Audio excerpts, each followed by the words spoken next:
Oh, hola.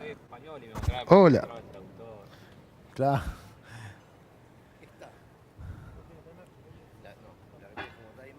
Oh, oh, oh. Oh, oh, oh. Ah, con razón. 37.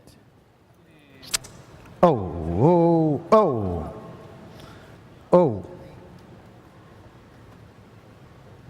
Oh, oh.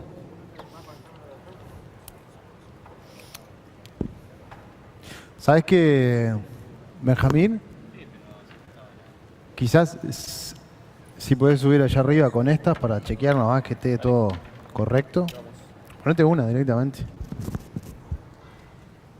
No, me llegó. Acuérdate que soy difícil de ecualizar yo. No te olvides. No importa. No te olvides que soy. Capaz que le pedimos a Leandro que vaya Ah, bueno, dale.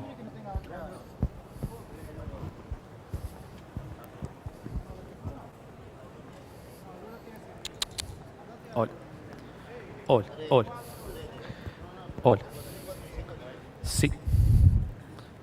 Hola.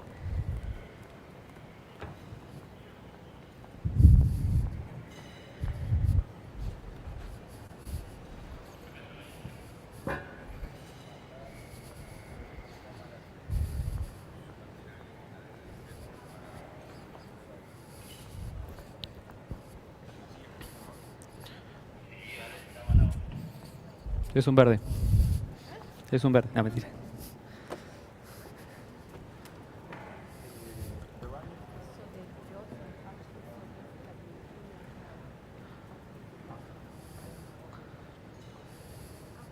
Hola, hola, hola. Sí, 1, 2.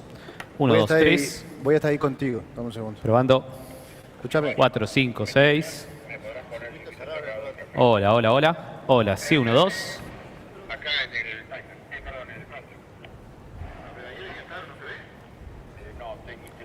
Escúchame. Ah, ok, está cambiado. Ahora lo veo. Ah, te cambió el sur. ¿Te animas a mutearme si se complica ahí? Son 3 y 4.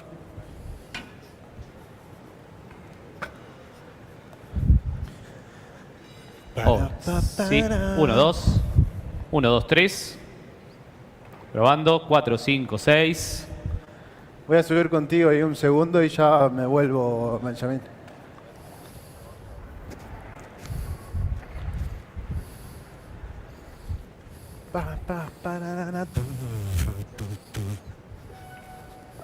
Hola, oh, oh, oh, oh, oh. Hola. Acá está lindo. Hola, hola, hola. Sí, 1, ¿no? 2. ¿Viste que tenés buena voz? ¿Viste que tengo buena voz?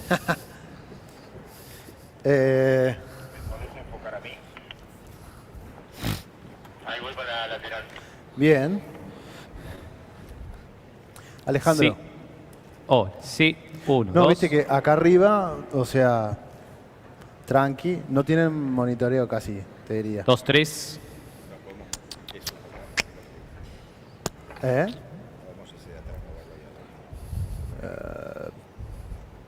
Sí, hay que mover de todo, pero sí, no hay problema. Rájalo a la esquinita ahí. Igual está esa ahí también que está...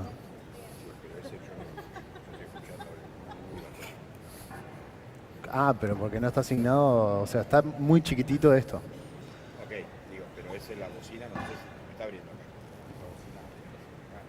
Esa es la bocina que tiene. Sí. No, pues ponemos ahí aquellos... ¿Me ayudas para reforzar frente para esta estación? Ok. No tenemos dos monitores. Sí. No, los corremos hacia allí y ya está. Perfecto. Muteame ahí, Giovanni, por favor, a los dos.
¿Podemos mostrárselo en pantalla?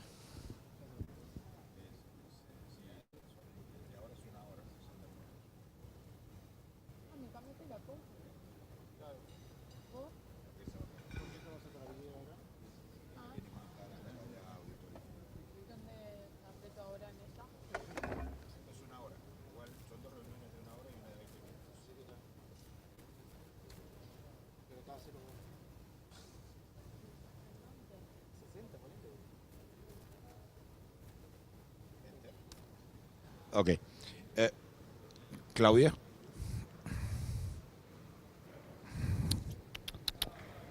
Claudia, can you hear me? Alejandro. There is a timer on the screen. It's okay, the size, you prefer more bigger or...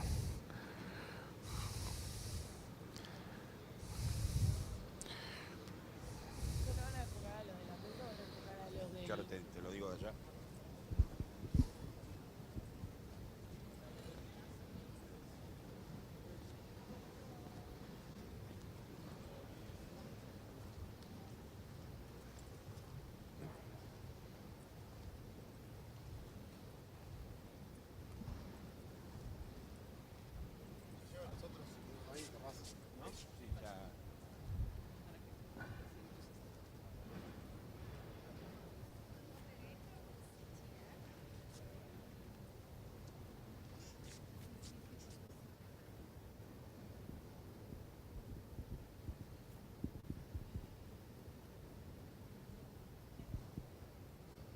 Because this source is coming directly from another computer, not for the system.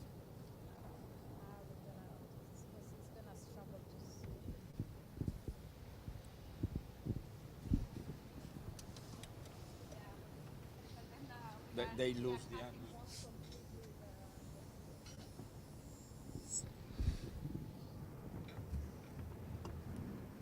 We can put bigger over here. Don't we have anything that you can put, like not a real timer, but like something? I don't. Timer clock? I don't have here. Because this is not gonna read it, and no. I can make it bigger. ¿Me ayudas, Giovanni? ¿Podemos hacer un poquito más grande el timer en el monitor?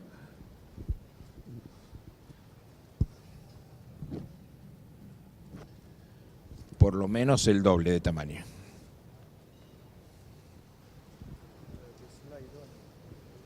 Hola. Hey. Sí. All right. Oh.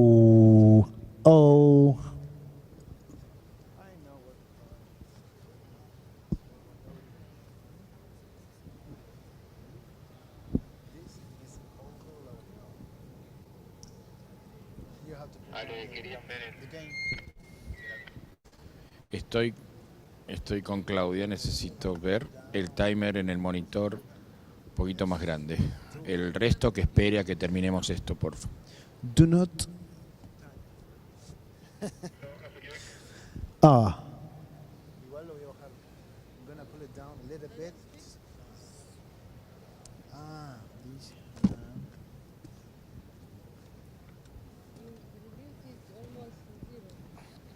Yes. That's the game for this. Yes. But if you look, it's Esta no es la imagen changed. esta no es la imagen que necesito. Necesito tener en este momento lo que va a pasar en la reunión. Normally people don't Necesito el timer acá shout arriba, gracias. Y puedo tenerlo un poquito like más I grande. did. Yes. For example. Discúlpame, pero si no vamos en un orden, no podemos terminar a tiempo con todo. Telling you that it's overloading, you tell me and I pull it down a little bit. ¿Me podés agrandar el timer acá en el prompter? But you're okay. ¿Qué cosa?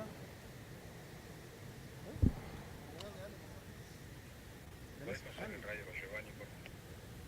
Ahora sí, no te escuchaba nada por el micrófono, lo que pasa. Bueno, ahí tenés el sonidista al lado, ¿no? No escucho nada. ¿Me podés introducir más grande el timer, por favor?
Oh, oh.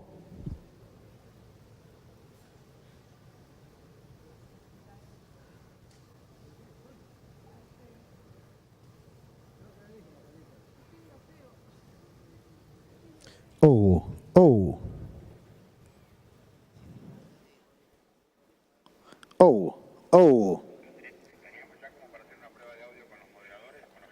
Sí, claro.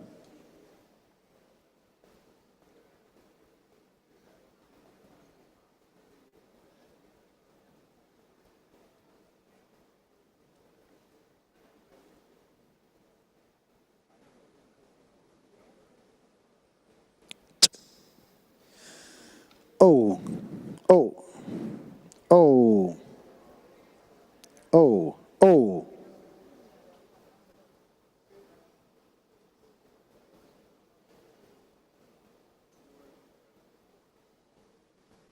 Bueno, nada, me vaya, fue.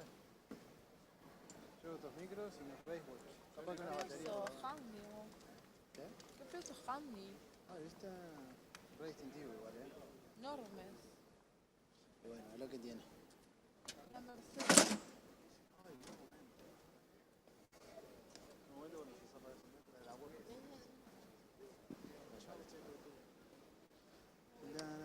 ¿De dónde sacaron esa botellita? ¿Qué botellita?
position is... Will be in the al inicio va a ser acá y luego acá. Okay, this position I need to test. And you? I will be on the next panel. On the second one. On the same place.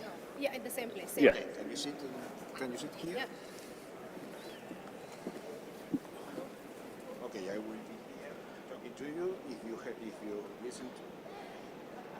Hola, check. Do you hear me clear? Yeah, you not through this. No, not through the monitors on stage. Can you hear me? Yeah? Sí, escucho bastante bien. It's comfortable for you? Yeah, it's okay. Yeah. Can you speak a little bit?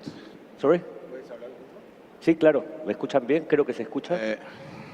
Lo tengo muy opaco, al headset opaco me refiero sin nada de medio. Si lo podemos subir un poquito.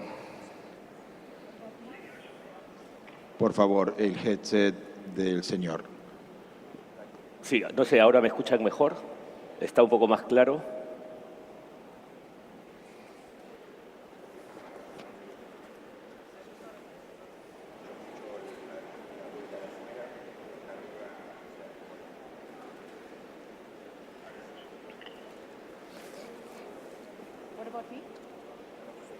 Sí, espero que ahora me escuchen bastante mejor, con más claridad y que no haya interferencia y que todos nos divirtamos en la sesión.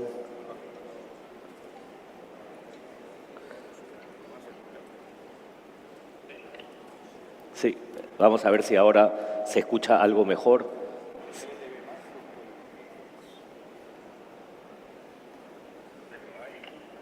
Muchas gracias al control por mejorar el sonido.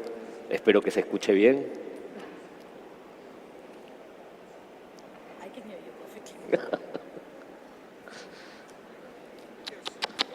Check. Yo tampoco estoy acá. No tengo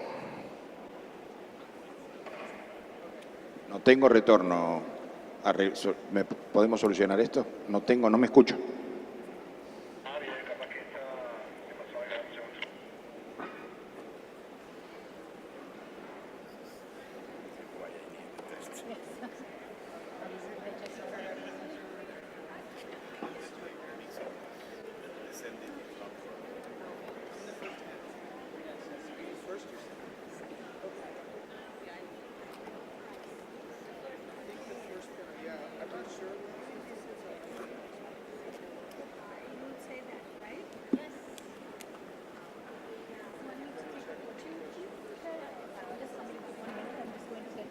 Estaba el parlante apagado.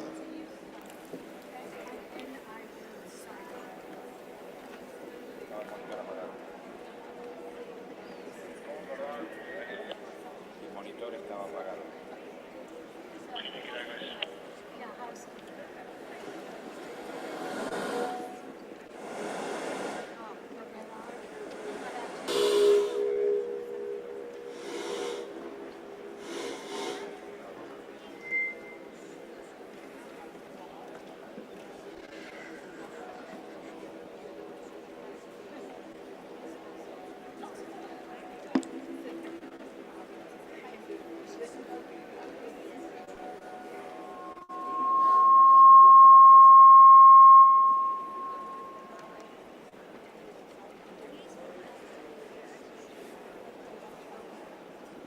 Ok, vamos a empezar de nuevo.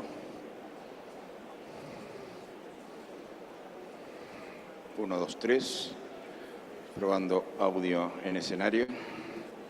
¿Podés cerrar el PA si molesta y arreglamos solamente acá arriba si no molestamos a la audiencia?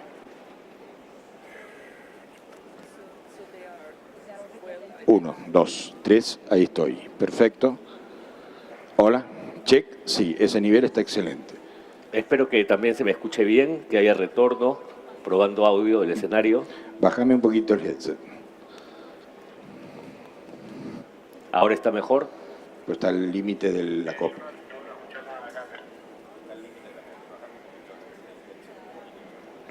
Espero que ahora esté mejor, que no haya tanto eco.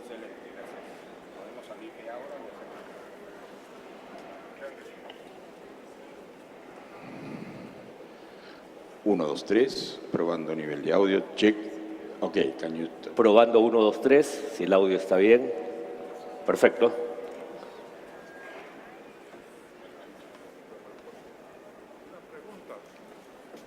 ¿Usted no es hijo del señor Pulgar Vidal, que fue embajador de Perú en Colombia? Sobrino. Sobrino. Porque estoy con el audio prendido. Sí. Sobrino. Ah, bueno, no.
Dear delegates, no, it's not. Dear delegates, before we start, a housekeeping announcement. As you know, COVID is still with us, and we recommend delegates to wear masks and observe social distancing. Masks will be made available throughout the facility for your use. Hand sanitizers are available at the registration desk. If you experience symptoms or should you feel unwell, please isolate in your hotel room and inform the Secretariat at unep-incplastic.secretariat@un.org. Please also let us know if you should require any support at this point. Thank you.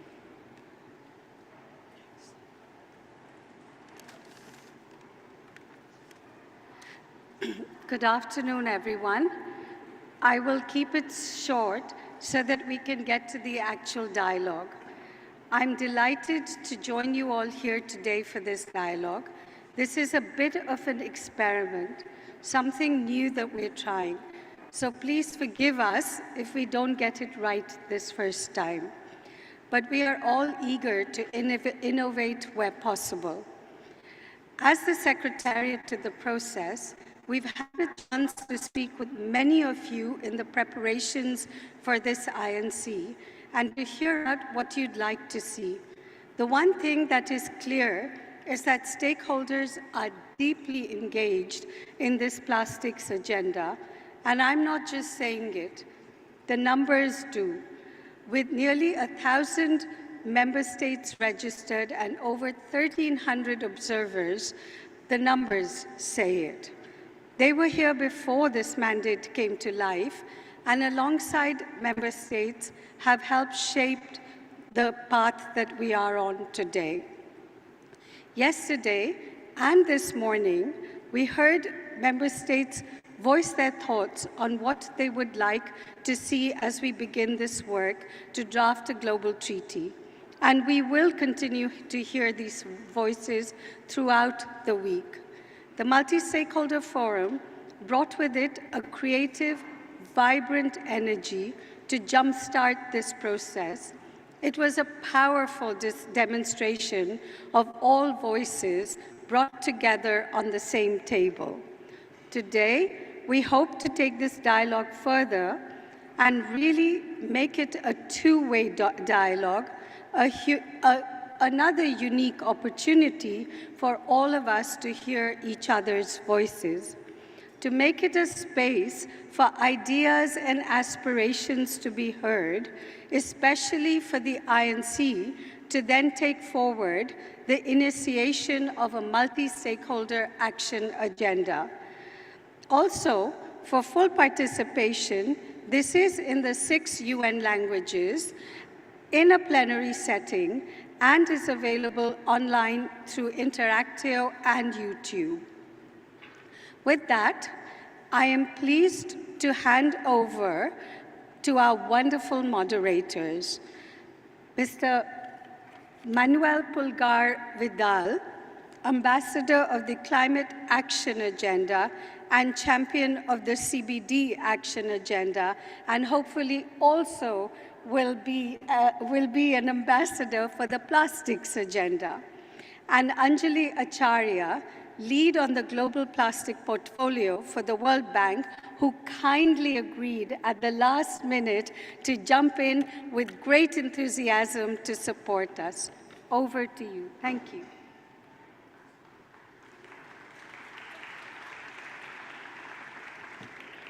Thank you very much, Jyoti, and thank you to you all for being part of this stakeholder dialogue. Friends, colleagues, this is a time to celebrate. This is the time in which, for the first time ever, in a multilateral process, we are including this kind of dialogue. It is the first time ever in which we are negotiating and discussing a legally binding instrument by including time to listen each to other, to share ideas, to share experience, to showcase actions, and that is fantastic. Probably some of you could think that we are losing time to discuss in plenary. And that is not true. We are gaining benefits. We are gaining time because the discussion that I am sure we will have because of today's sessions and the outcomes of today's stakeholder dialogue will not only benefit the process, but also its outcome, and for sure will build legitimacy and credibility to this process. So that is why the importance of the stakeholders dialogue. Jyoti mentioned, I've been in some way working for many years in the climate action agenda and currently in the biodiversity action agenda. And in both cases, those agendas have demonstrated how effective there could be, not only to negotiate and to discuss next steps, but also to implement. That is the idea of today's dialogue. So I animate you all to be an active actor and an active part of the stakeholder dialogues, because today's dialogue also it will complement what we have just had on the last Saturday, the multi-stakeholder forum. And also this dialogue will serve as the basis, as the foundation for the multi-stakeholder action agenda. Having said that, and before of entering into the two fantastic panels that we will have in today's session, let me first show to you a video that it is highlighting the importance of today's stakeholders dialogue. So please, the video.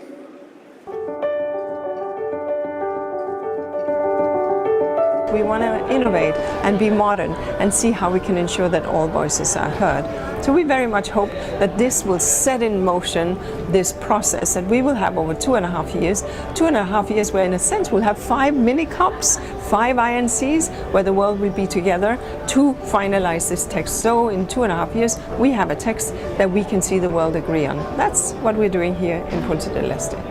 And if a legally binding instrument is to be found by 2024 to either end or reduce plastic pollution, we need the best brains, which is why we have you online and why we have you here in this forum. Coming from a small island like Niue, we do not produce plastics, but we receive a lot of plastics. Mostly in such platform where speakers have not been very much privileged to also be part of such treaty negotiation processes. So I think this is a very big, one of the most historic moments for us. Now the solutions are there and they're going to be in this room, and I'm really excited to hear what they have to say, all the way from the people who are dealing with the design of those products, for example, the chemists in the laboratories, but also from the informal sectors who are actually trying to solve this problem in their community. We've created a group recently, it's new, it's called the Science Network for an Effective Plastics Treaty, which is also offering independent peer review and support for member states throughout the INC negotiations. In future stakeholder forums, if we could have outputs collated, for example, in INF documents, so that they're directly informing the process, that would be really important. One of the other really big concerns of civil society is the presence of plastic producers in this space. It's really difficult from our perspective to have an equitable stakeholder input when you have the companies that are directly driving the plastic pollution crisis having an equal seat at the table with those communities that are impacted by the effects of plastic pollution. I think the whole premise behind the setting up of this multi-stakeholder forum was to hear different voices. And to see that all the participants in every table were engaging into discussion and bringing their ideas and their positions to this debate. There needs to be some sort of accountability of the member states to make this forum work. Ideas and voices must circulate before plastics can circulate. We need each of our perspectives to identify those actions that can be most effective to end plastic pollution. The idea of finding common solutions that we can implement right away and starting to build that sense of what's possible through success. If this treaty is not politicized, it is actually a key to a plastic-free future. Now, we are not anti-plastic. We are anti-plastic in the environment. La aspiración de un país anfitrión, en este caso, es que la reunión tenga verdaderamente un hito, ¿no? Y que verdaderamente suponga un camino para hacer cosas. Tenemos que dejar de hablar, dejar de conversar entre nosotros, dejar de anunciar cosas y comenzar a caminar.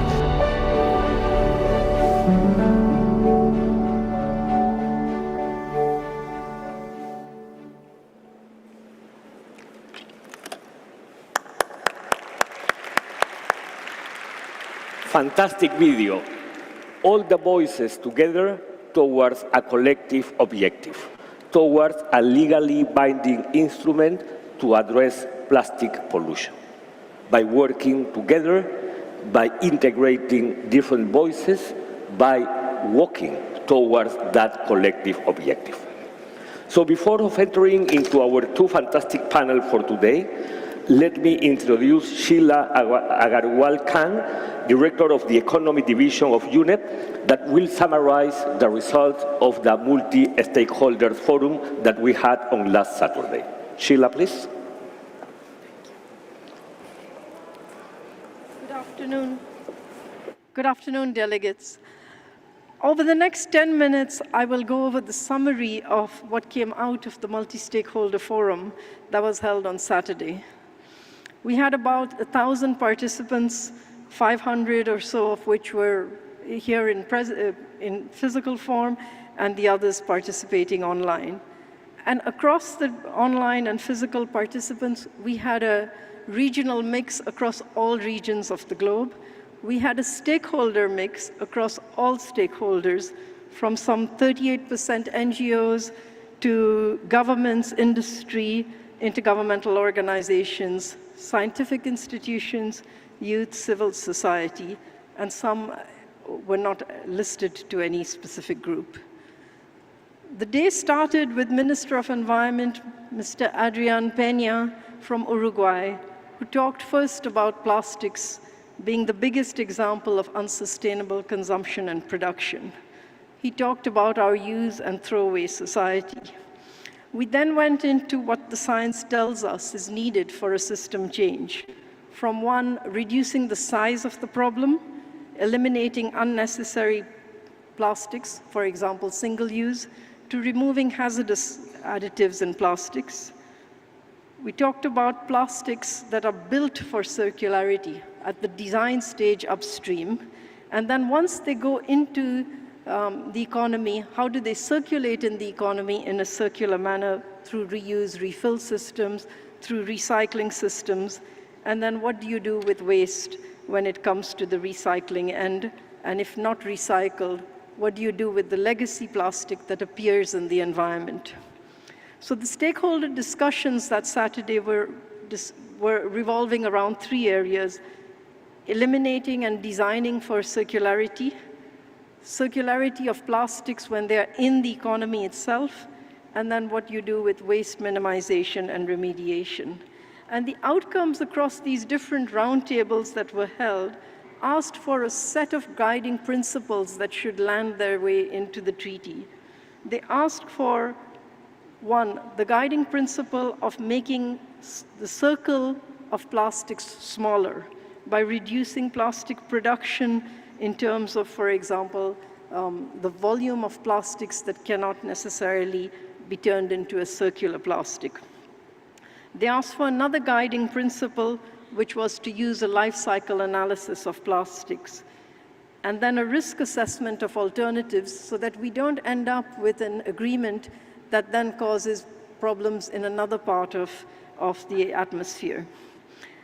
And then lastly, as a guiding principle, they asked for regulatory frameworks that take into account human rights and that are built on science. Within each of those groups, there were a number of actions that were asked for within a global instrument. There was an ask for the elimination side of things, so bans in single-use plastic products, addressing the issue of toxic additives, and reducing the overall range of polymer types so that there is less of a problem to handle. There were then questions on design for circularity, and the groups asked for the global instrument to look at the kind of incentives needed for innovations in design, to have incentives for alternatives that are not harmful and that can replace the more harmful substances that we currently have. They asked for legally binding standards that would govern private sector action, and they asked for traceability and transparency. On the issue of circularity in practice, the groups asked for having more extended producer responsibility schemes that become mandatory schemes within the treaty. They asked for looking at international trade and how to avoid international trade in plastic waste, especially where there are no recycling capabilities in countries, something that the Basel Convention also deals with. And they asked for fit-for-purpose infrastructure. They asked for bans of exporting plastic waste where there's no capacity. They asked for public procurement and then looking at trade regulations. On waste management, there was a resounding call for including informal waste pickers into better and safer and more stable jobs. And there was an ask for policies to reduce illegal dumping of hazardous waste. And then lastly, on financial mechanisms, there were asks for innovative mechanisms from extended producer responsibility schemes, producer pay systems, taxes, and then lastly, accountability and bringing in consumers and the information they would need. In the second part of the roundtable discussions was a discussion on what to do with the multi-stakeholder action agenda. And the stakeholders here asked for a way of structuring an action agenda by sector or by polymer type and the different stakeholder groups, and that actions could be taken by each of the different stakeholder groups in tandem with the negotiation of the plastics instrument.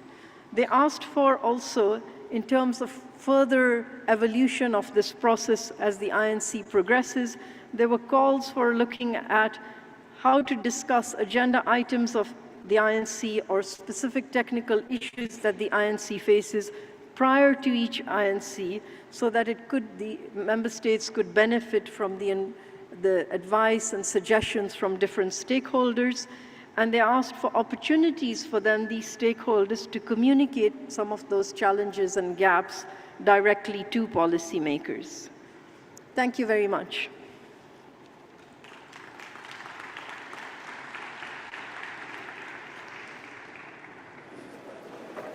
Thank you very much, Sheila.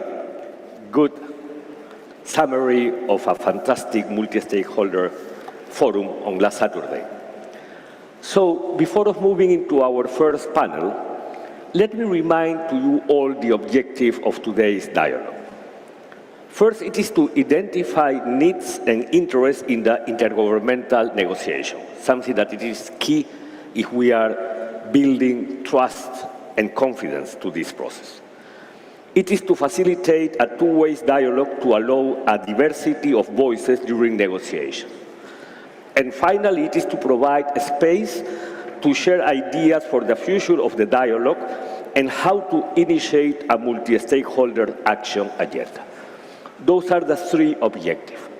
So in the two panels that we will have today, discussions, conversations, the dialogue itself, it will move around three main elements. The first one is showcase. We are not starting from scratch, for sure. Many organizations can show how much they are working towards our now collective objective for this legally binding instrument. So we will see action, and also we will identify contributions and needs. The second one, it is to listen about expectations around the treaty, structure and content, because as you know, tomorrow in plenary, you will discuss those topics, and it is important to listen the voice of the different stakeholders in relation to the treaty itself. And finally, we will discuss how to keep this dialogue as an open dialogue in a permanent basis within all the INC process with intersessionals and how to organize the multi-stakeholders action agenda. So those are the three main elements for today's discussion. And I hope that by the end of these 3 hours, we can conclude in each one of those elements with strong outputs. Let me also highlight the values of this kind of dialogue. For sure, this is an innovative way of working in a multilateral process, something that it has been demonstrated to be so effective when we are negotiating for a legally binding instrument. Also, it is a way to convene different actors, to listen voices, and to promote credibility and legitimacy. But also, this dialogue could promote convergence and integration. We are having this INC just in the middle of 2 COPs. The climate one that it has just finished in Sharm el-Sheikh, Egypt, and the next one in Montreal, in which we will discuss the global biodiversity framework, the post-2020 framework. And we are in the middle of the 2. And everybody is looking for convergence. Everybody is looking on how can we be more effective by integrating pieces. So this dialogue, I am sure, will promote that kind of integration. So having said that, it is now the time to move into the first panel. We will have 2 panels. Each one of those panels will take exactly an hour.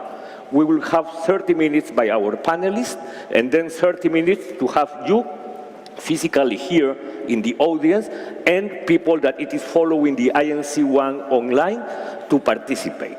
So we will have a full hour for each one of the panels. I will moderate the first one, and my colleague Anjali Acharya, that leads the Global Plastic Work at the World Bank, will moderate the second one. And after that, we will move into wrap-up and conclusion. So, the first panel, it will be a discussion between stakeholders and member states on the upstream and downstream stages of the plastic life cycle. And the second one, it will be the same dialogue in between stakeholders and member states in relation to the midstream stage of the plastic life cycle. So now let me introduce our panelists for the first panel. And I would like to invite to the stage to the following panelists. Representing the youth, Suhair Ahmed Kaushik, facilitator of the Children and Youth Mayor Groups of UNEP. Welcome, Ahmed.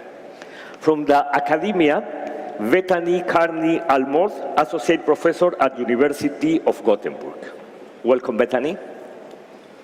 From the petrochemical sector, Stuart Harris, Senior Director of Global Plastic Policy, Plastic Division, American Chemistry Council. Welcome, Stuart. From the informal sector, Maria Soledad Mella Vidal, from the Global Alliance of Waste Pickers from Chile. Welcome, Maria Soledad. From environmental NGOs, Yuyun Ismawati from Nexus 3 Foundation from Indonesia. And then from the small island developing states, 6, Mrs. Bernie Beseves, Project Coordinator of Environmental Quality Protection Board from Palau. Welcome, Bernie. And finally, from the government, Dani Radiansyah, Deputy Permanent Representative for UNEP and UN Habitat at the Embassy of Indonesia in Nairobi. So welcome to you all, and please join me with a big applause to our panelists for today.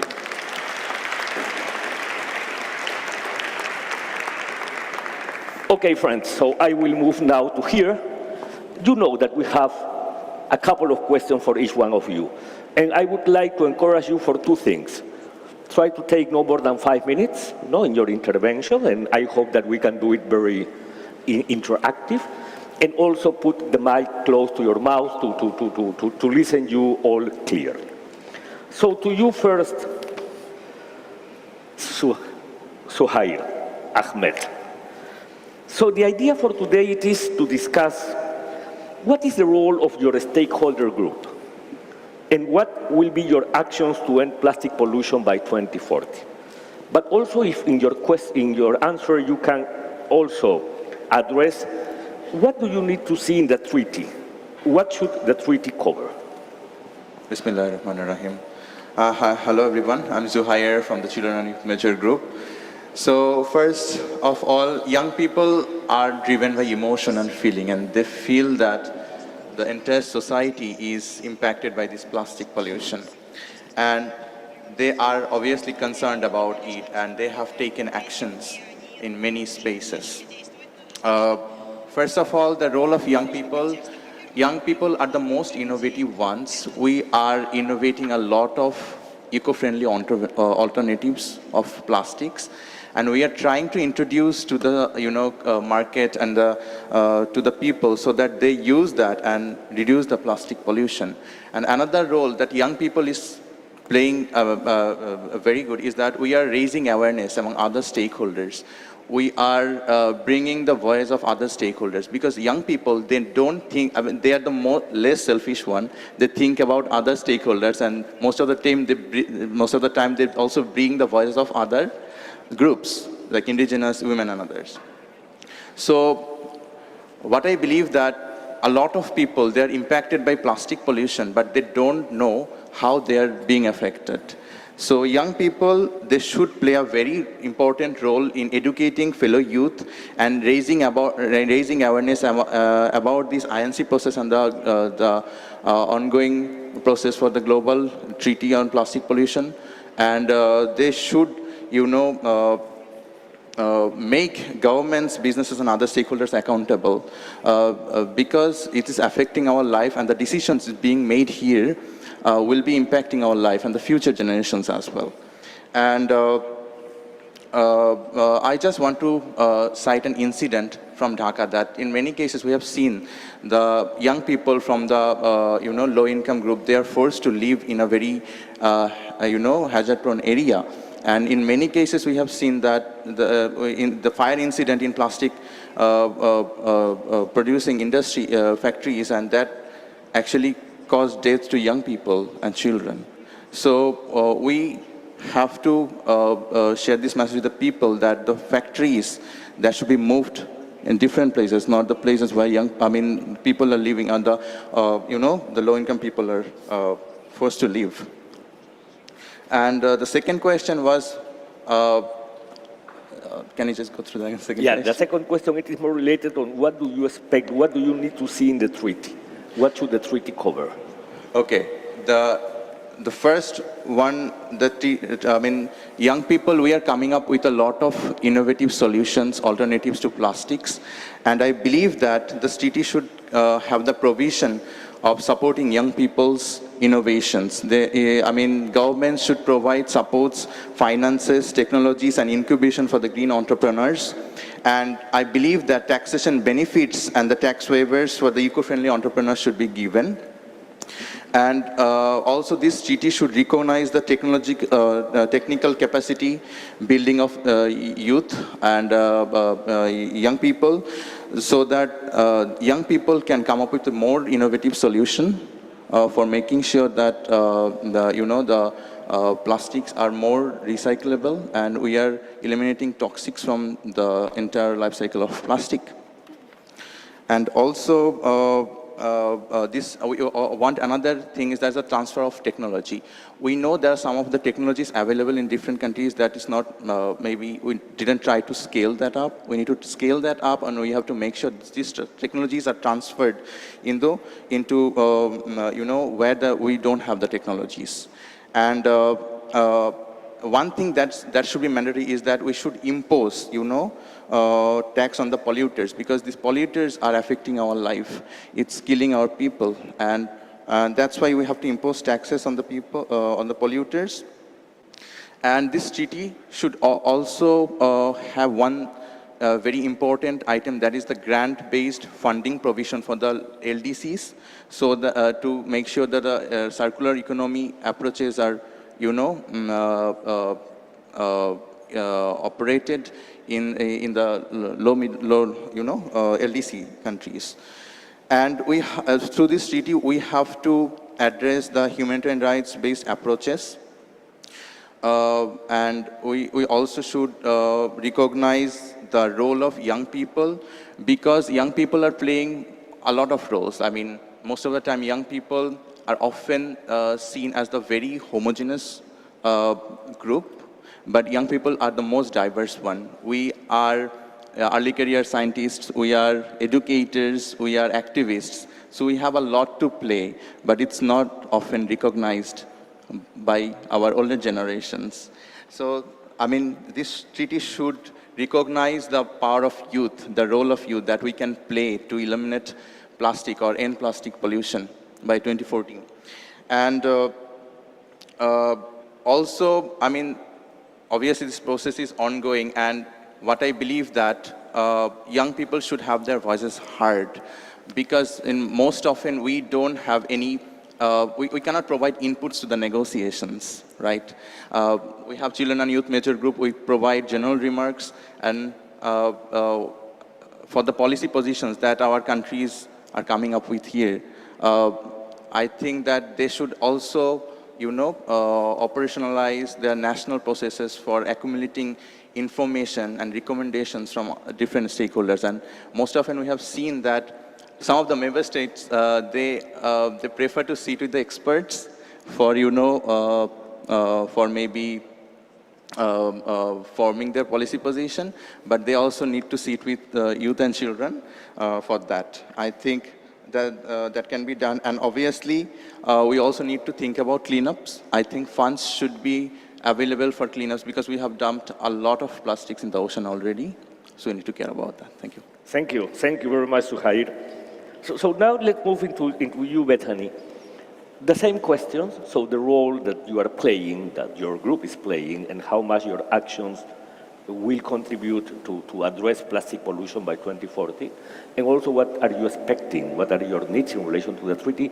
But let me add one more question, sorry for that. What is the add value that you see on this dialogue, this kind of dialogue as part of the INC? Yeah, thank you. I just want to start by saying that I'm very grateful for the opportunity to be here and to speak with you today and just... No. Please, could you... The microphone is working. Yeah. Yes. Now it's working. Okay. Yeah. No? Yeah? My name is Bethany Carney Almroth. I'm a professor at the University of Gothenburg in Sweden. I'm a researcher with expertise in environmental science, and I'm here as a member of a network of science. Could we have a second mic, please? You have it.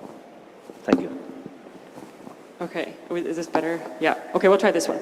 I'm here as a member of a network of scientists with very broad expertise in plastics, ranging across the globe in different regions, but also across different disciplines of science. We're interested in looking at describing the aspects of problems associated with plastics, but also solutions. And the reason that we're all here right now is because of the planetary crisis associated with plastics. And the UN recently recognized the triple threat that the planet is facing, which is the nexus between climate change, biodiversity, and pollution. Science is helping us to understand those problems and how plastics plays a role in the interconnectedness between the threats that we're facing. Scientists can help support this process, this treaty process, by drawing on our expertise and our knowledge and helping to provide robust scientific evidence and expert opinions on the problems that we're facing, as well as on potential solutions, and helping us to try to avoid conflicts where we might see regrettable substitutions or conflicts in goals in the solutions that we're trying to put forth. But if I specifically address our task here on the first panel, upstream and downstream, I'd like to recognize that plastics are largely today produced from fossil fuels, and we have an unsustainable practice of extraction. And already at that stage in the life cycle of plastics, we're seeing environmental damage impacting environmental health and human health. And that plastics are very complex materials, and the markets that we see today are very complex, which has already been referred to, that we have many different polymers on the market, many different chemicals, tens of thousands specifically, and we know that many of these have hazard properties. And if we're going to connect upstream and downstream, we need to be very aware that we have to consider end of life already at the design stage. So we have to understand the products that we're producing, how we're producing them, what is going into them, what kinds of materials that we're working with, what kinds of chemicals we have there, because this will greatly affect how we're using the materials, how we might be reusing them, and how we're managing waste for those things that cannot be recycled. So the circular economy that we're striving to achieve does not really exist yet. And there are no recycling techniques today that are both safe and scalable to help us really address this problem in a meaningful way. We might be able to get there if we can design for that, but we're not there right now. So plastics and chemicals pollute the entire planet today, and science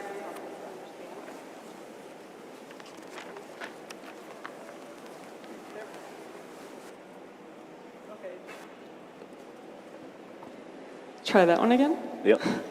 Science has helped us to understand that we do have global spread of plastics and plastic chemicals. So we find them in every niche on the planet, in water, in land, in the atmosphere, and in human bodies.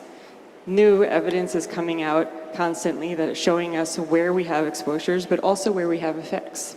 And while I'm an environmental biologist with expertise in fish, I know there are other scientists here that can help us to better understand, for example, human health impacts. There are members of the Endocrine Society here. I know Dr. Leo Trasande is here. He's an expert in human health impacts of plastic-associated chemicals that can speak to that.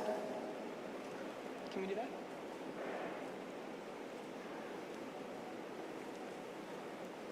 Maybe we can do that later. Later. Yeah. Okay, so in finishing my opening comments, I would just like to say that the aim of science and scientists here is to work with capacity building and knowledge exchange so that the leaders in negotiating this treaty are able to make their decisions equipped with the best available knowledge and science. I'll stop there. Oh, thank you. Thank you, Bethany, and sorry for the technical difficulties. But let me move to you, Stuart. You are from the petrochemical sector. And Bethany mentioned well the triple threat.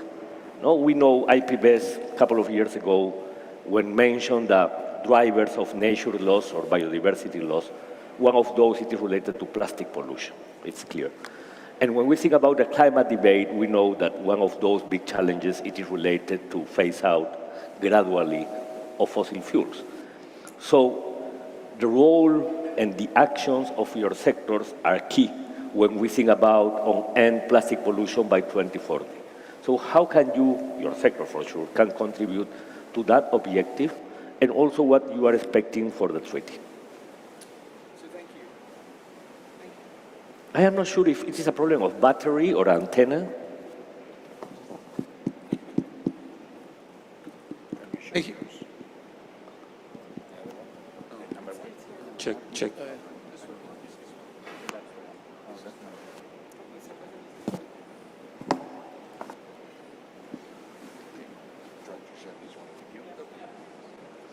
Thank you. Perhaps. Thank you. So the petrochemical industry or the global plastics industry plays an important role in addressing the problem of plastic waste. We are the industry that has the ability and is actively moving forward with projects to become more circular and to address the issue of plastics in the environment.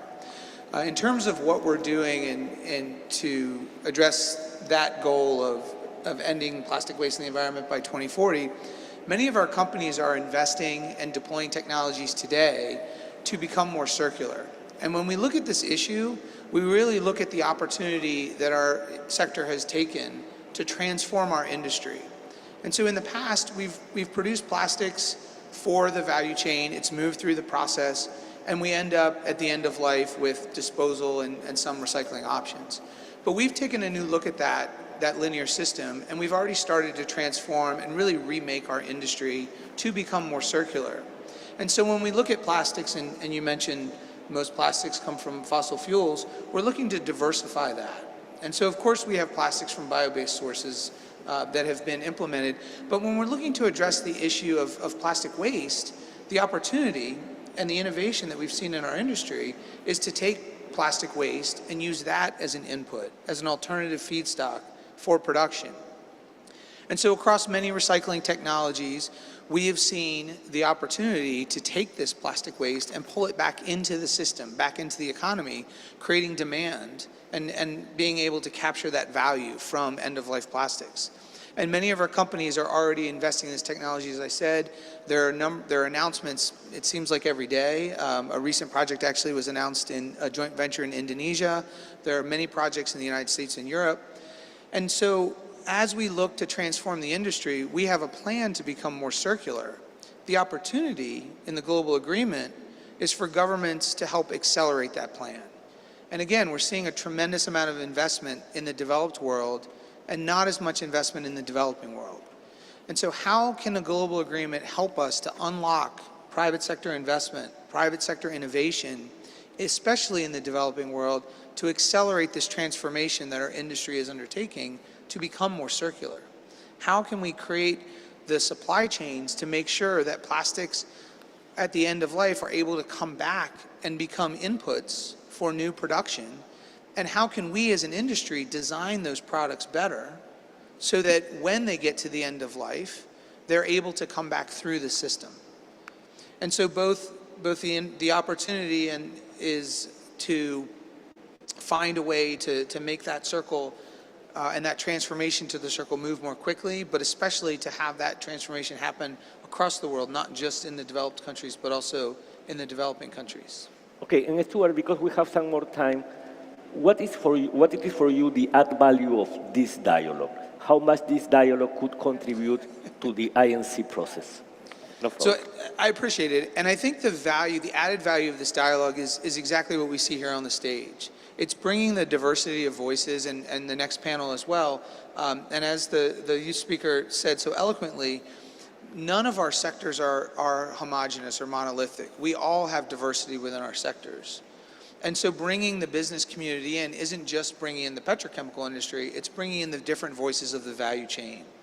And so we need to find a way to connect those voices together. We need the global agreement, and the value of this dialogue is enabling member states to really see how our individual actions are operating and find those opportunities where we can start to connect those supply chains and connect those voices. And so drawing from children and youth, drawing from science, drawing from the informal sector, from governments, from the environmental community, as well as the business community and petrochemical industry, which I represent, is a critical element to this agreement. We're all doing things to address this problem, but the one thing that we all lack right now is a North Star. We each have our own, but the global agreement provides the opportunity for governments to set that target, that North Star, toward which we can all focus our efforts and then work to really help to align our efforts toward that. Thank you, Stuart. And now let's move into Maria Soledad. Maria Soledad, you are from a key sector. No, you are representing the Global Alliance of Waste Pickers. And Stuart referred to the circularity, so you are the agent of circularity in some way. Sí. So how much your actions, your strengthened actions, also based in a treaty that we are seeking or aiming to achieve in 2 years, could contribute to your actions, and how much your actions could contribute to the treaty? And what are you expecting in relation to the treaty? Sí, ok. Muchas gracias por permitirme estar aquí. Thank you so much for inviting me to be here and to allow me to talk about our own perspective and stepping on the foot of a recycler or waste picker. When asked, what are the actions that we are going to undertake in view of this very complicated scenario having to do with the plastic treatment, let me say that we have for 4 generations been in charge of this waste picking, and we have done concrete things, and we're still doing so. We have collected more than 60% of the plastics that is going around the world, and we have been in charge of this pollution that we didn't even know we would be on it. But we are feeding on it. But we do realize that our labor is extremely important and fundamental. We have been able to organize internationally all pickers, building an alliance where we can really have a voice and where we can also pose our own requests. Our contribution is historical. We have waste pickers that have 90, 60, or 8 80 years doing the same job, and we do believe that we have a concrete contribution to place. But that's not enough. Today, we have a group of friends that are here amongst the international delegations so that our voice may be heard here, so that we may tell us how important we are. As all of the players here involved, as we just heard from the previous speaker, it's important that we all contribute with our own experience. But we all have our own responsibilities, and we know what we can contribute with. More than 20 million waste pickers in the world without any wages. We have not received any wages. We sell what we pick, and that's what we live on. Most of us are poor. We often can't even keep up with our families' nutrition, but we know that the policies that are being implemented nowadays are going to make a difference, especially now with this treaty. We'd like to know what will be their result. Are the pioneers really going to be considered, those who have been in charge of the waste that nobody wanted to? We have assigned value to something that nobody wanted. And here we are trying to understand, trying to be a part of this negotiation. We also believe that this is an important moment. We want a fair transition from all of the delegations. We represent all of the countries that are here present. We also want you to realize that this should be a fair transition, including all of the recyclers. We want our work to be recognized and to be remunerated. And we have ambitions. We want this to be truly binding and participative, equitable. Not much from some and few from others. No, we want this to be fair. Civil society should be involved. And we're all part of the pollution. And let's hope that we will all take charge of what we contribute with in this pollution. And our health is also affected because we live in the dump yards. We recycle in the dump yards. And the gas emissions, together with the plastics, are truly toxic. Well, many people don't even know about this. You must be there to realize what's happening. And the gas emissions that come from these dump yards, that gas is very toxic. That is making people sick with kidney disorders and many others. But we do believe that we can contribute. We are truly those who are taking the burden of it. Way before the global warming became heard of and plastic pollution, we've been there for a long time. We don't just pick on plastics, but also all kinds of waste through the consumption that is made throughout the world that is thrown into the garbage bin. But waste management is very important. That is why I ask that all become a part of the Friends of Recyclers. This must be done in all of our countries. The policies in our countries are also leaving us aside from the chain, something we've been doing for ages. Who are we?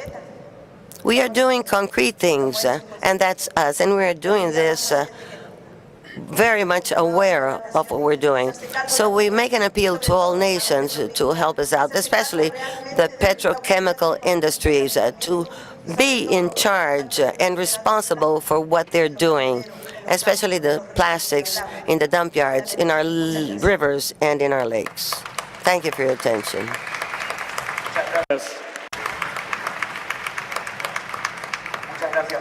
Thank you, Maria Soledad.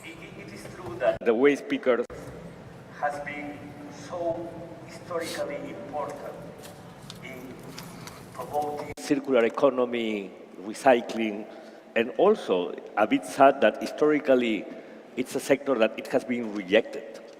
So that's a key point, because when we think about this treaty, inclusiveness, participation, equity are three key elements that we have to consider.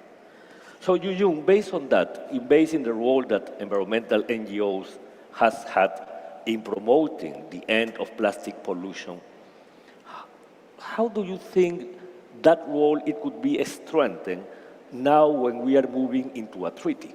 So what are that level of contribution? What is that level of contribution that environmental NGOs could bring to this process? Yes, thank you, Manuel. First of all, thank you for inviting me in this panel. I'm Yuyu Dismawati. I'm from Nexus 3 Foundation, Nexus for Health, Environment and Development, Indonesia.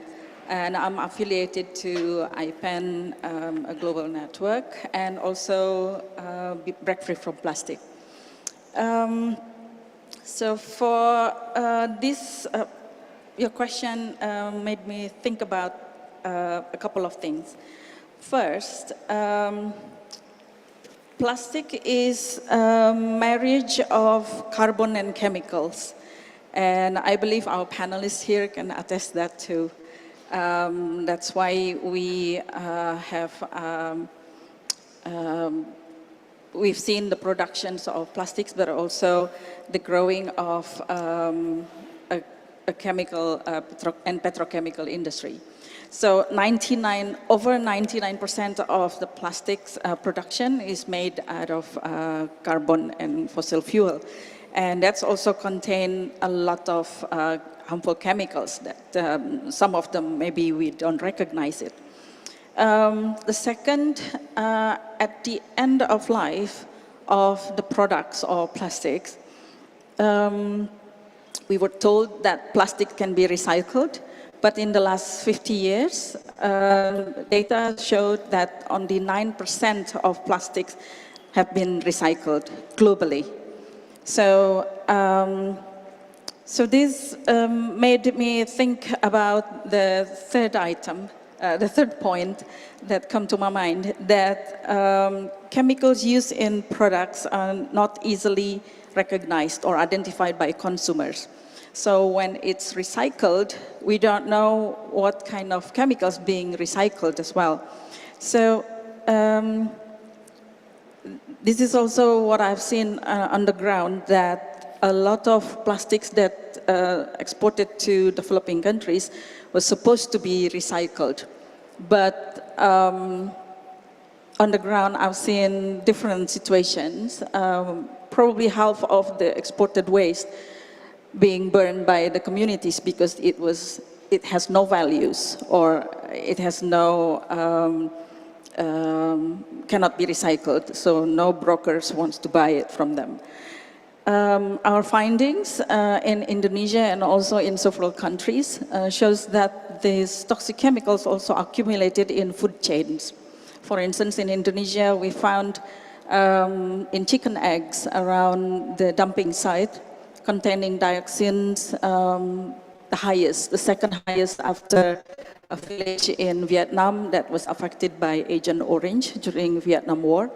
So these kind of chemicals are spread out even more because it's unknown. And when it's down to recyclers like Soledad here and her friends, it's affecting also their health and the communities around it.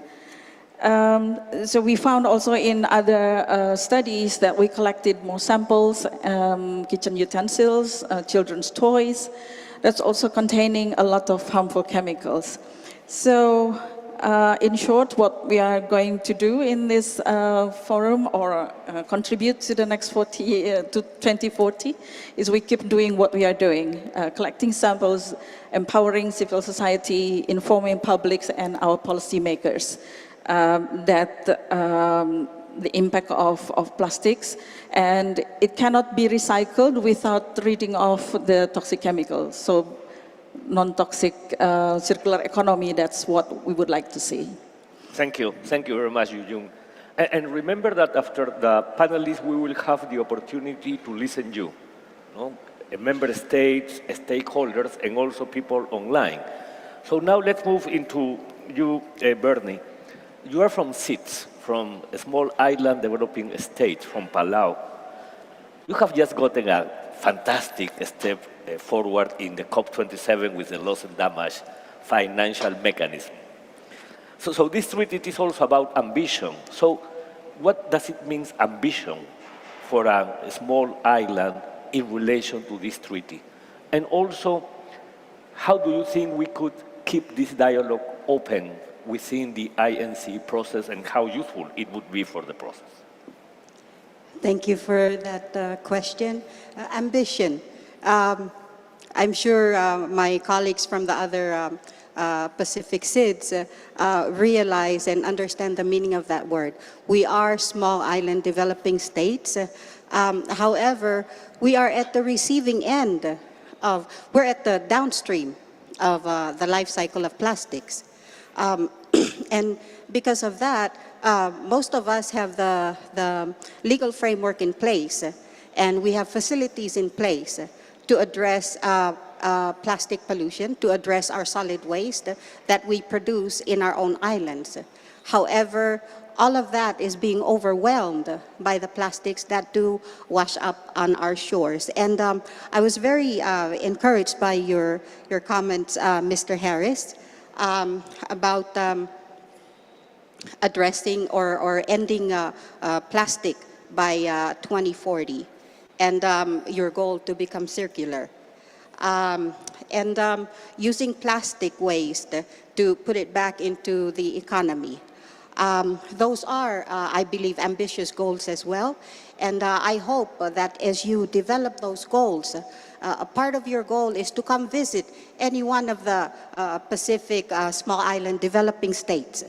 Because as it is now, and it is our reality, we are at the downstream.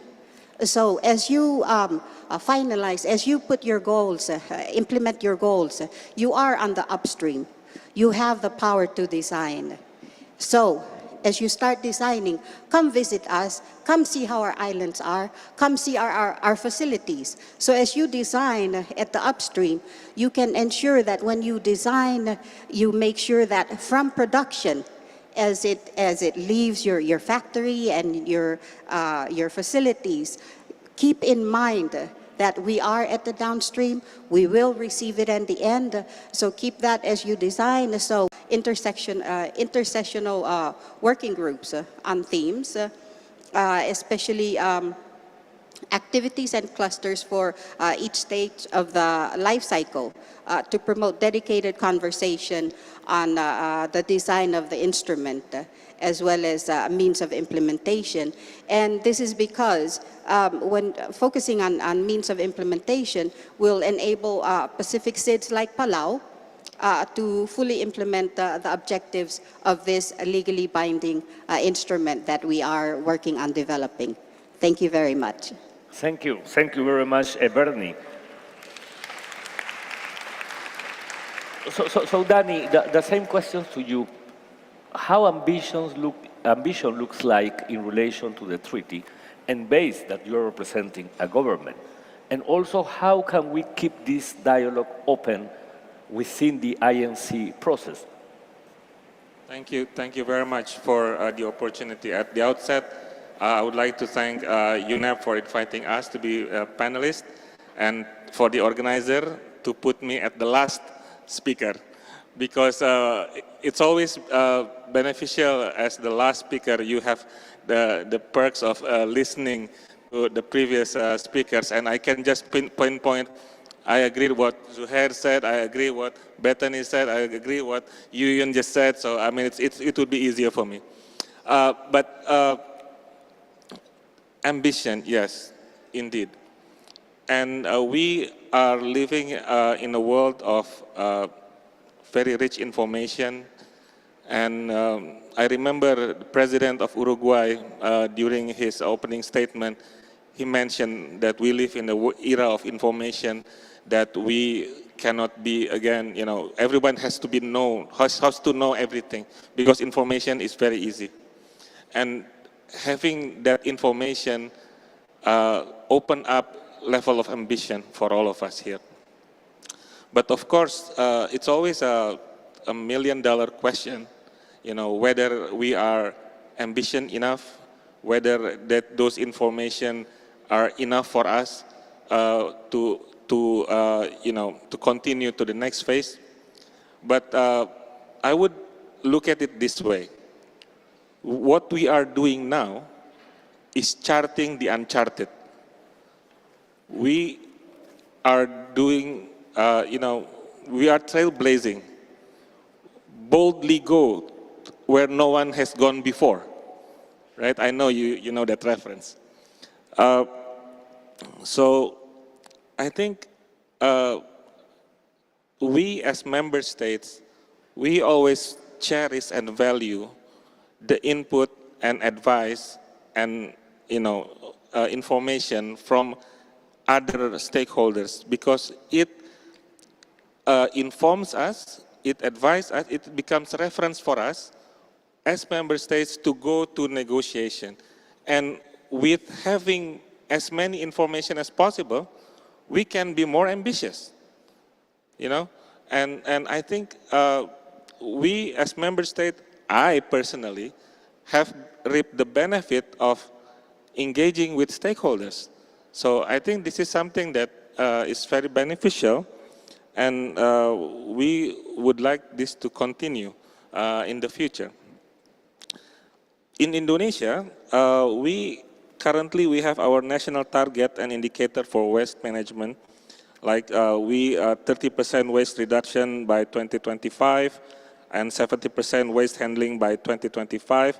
And those undertakings will feed into our national target of reduced 70% of marine plastic by 2025. And this panel discussion also discussed about upstream and downstream. And without going into the details, I just want to say that in Indonesia, those undertakings are conducted holistically, and it involves various ministries. So it happens across the board, so there is no silo mentality or silo thinking in doing so, because we understand that this issue of plastic is cross-cutting, so we have to do it together across the board, not only at national level, but also at the local level. And here, I would like to emphasize the role of stakeholders when we go into local community, because I do believe youth is very crucial, and they have very important role in awareness raising, in educating the local people about, how not to waste rubbish and to collect trash and everything.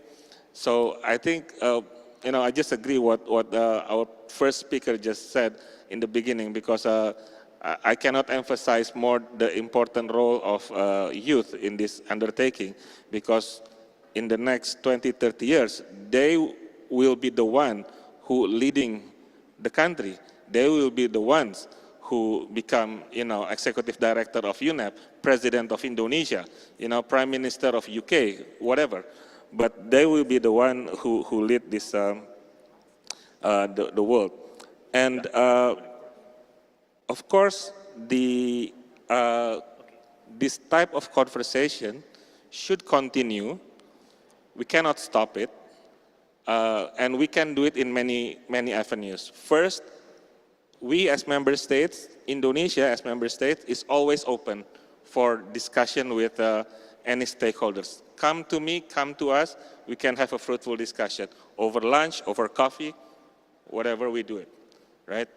And then in the context of INC, I do believe that the multi-stakeholders what we have done on Saturday is very beneficial. I think even though I did not participate myself, but I read the report. And I just want to say that this is a best practice that we can continue in the future, provided we have the governance to do that. I thank you very much. Thank you very much, Danny. So now, it is time for you to participate. So, yeah, please press your button to ask for the floor, and somebody will bring to me the order of the participations. So the first one, it is the observer number 15, action on smoking and health. And I would like to encourage you to take 2 minutes, no more than 3 minutes for your interventions, because the idea it is to promote more interventions and to have member state and non-member state participating and contributing to this dialogue. So observer 15, action on smoking and health, you have the floor. Thank you, and thank you for this important forum and the opportunity to speak. My name is Chris Bostic, and I represent Action on Smoking and Health, or ASH, the world's oldest organization dedicated to ending the harm caused by tobacco, and that includes environmental harm. ASH is also a member of the Global Stop Tobacco Pollution Alliance, a coalition of tobacco control organizations created to participate in these negotiations. I want to make 2 specific points that I believe are important for framing our future collective work. The first is to echo what has been said by many delegations and members of civil society. Not all plastics are the same. They vary in several dimensions. Some are more problematic than others, some are more toxic than others, some are less necessary than others, and some are single use. Some plastics should be regulated, and some should be banned immediately. A singular example of the latter is cigarette filters. I emphasize that the word filter does not have the same meaning as other filters we have and will discuss in this process, because it implies that they filter some of the harms out of cigarettes. To be clear, they do not. Cigarette filters are made of plastic, and the release of tiny plastic particles during the act of smoking causes additional harm. They make cigarettes more deadly, not less. Cigarette filters are wholly unnecessary. Once cigarettes are smoked, the filters become cigarette butts, which are full of toxins and carcinogens. A small cigarette butt may seem like a little thing, but one butt dropped into a goldfish bowl will kill the goldfish. Filters are extremely toxic. Cigarette filters are also the most littered item on Earth. Approximately 4.5 trillion filters, yes, trillion, are discarded into the environment each year. As you walk down the street tonight or on the beach, look down. You will see them everywhere.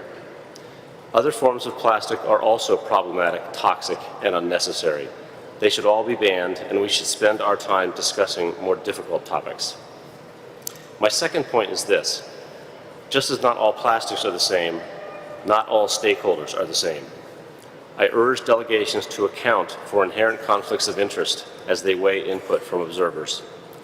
To return to tobacco as an example, the tobacco industry is excluded from participating in the World Health Organization Framework Convention on Tobacco Control because of the inherent conflicts between their interests and the interests of public health.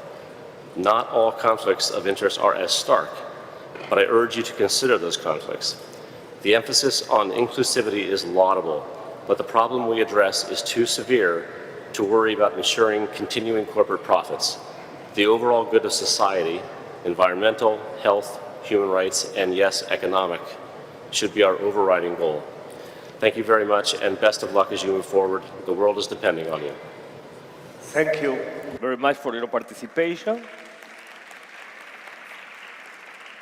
So now I would like to give the floor to the representative of Saudi Arabia, following for some participation online by Vital Strategy. So Saudi Arabia, you have the floor. Hello.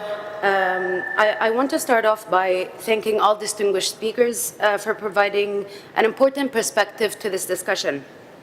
My question, and it's not necessarily a statement, but more of a question, is to Professor Bethany. You had mentioned unsustainable processes for extraction, and I truly believe that all countries should make it a responsibility to make all feedstock extraction more sustainable. But more specifically, I would like to ask you, what would be your suggested alternative? And I would really appreciate it if you could highlight for us all to know the effects on land use or land loss and water usage, starting from upstream to downstream, while highlighting the end of life cycle. Thank you. Thank you, and thank you for promoting questions doing this more interactive. So Bethany, do you want to answer that? Yeah, that was a multi-part question, so I'm going to try to remember all the bits and pieces. I can't see you, I don't know where you are. I'm right here. Okay, thank you. So at extraction, we do have some environmental damage, and there already is leakage of oil to the environment. There's a lot of evidence already at that stage of spills, for example, of burning of some of the products that are being extracted. So we have emissions to the environment already at that stage. And if we're looking at how we might improve that situation. I mean, I won't speak to those technologies specifically. It's not my area of expertise. But if we're going to look at the life cycle of plastics, I think one of the major steps that we can take is to reduce production and use of plastics. So already there, we'll see changes in how much we're extracting and so on. And we heard from some of the others up here that we need to find other sources to start producing the plastics that we do need, because we do need plastics. We will not completely remove them from our societies. They're important in a lot of sectors. That being said, I think we need to be very careful when we're replacing other materials for plastics production. So if we're moving into a circular economy where we're using plastic waste to make new plastics, we have to be very conscious of the chemicals inherent to those products. We need to have increased transparency about what chemicals are being put into plastics through their entire life cycle, so that we can better control where they are and make sure that they're not ending up in places where they should not be. And preferably, we should simplify the market as much as possible to have a smaller number of polymers on the market, a much lower number of chemicals, and especially reducing toxic chemicals in plastics to make sure that we're better able to protect human health and environmental health. And I'm sorry, I forgot the last part of your question.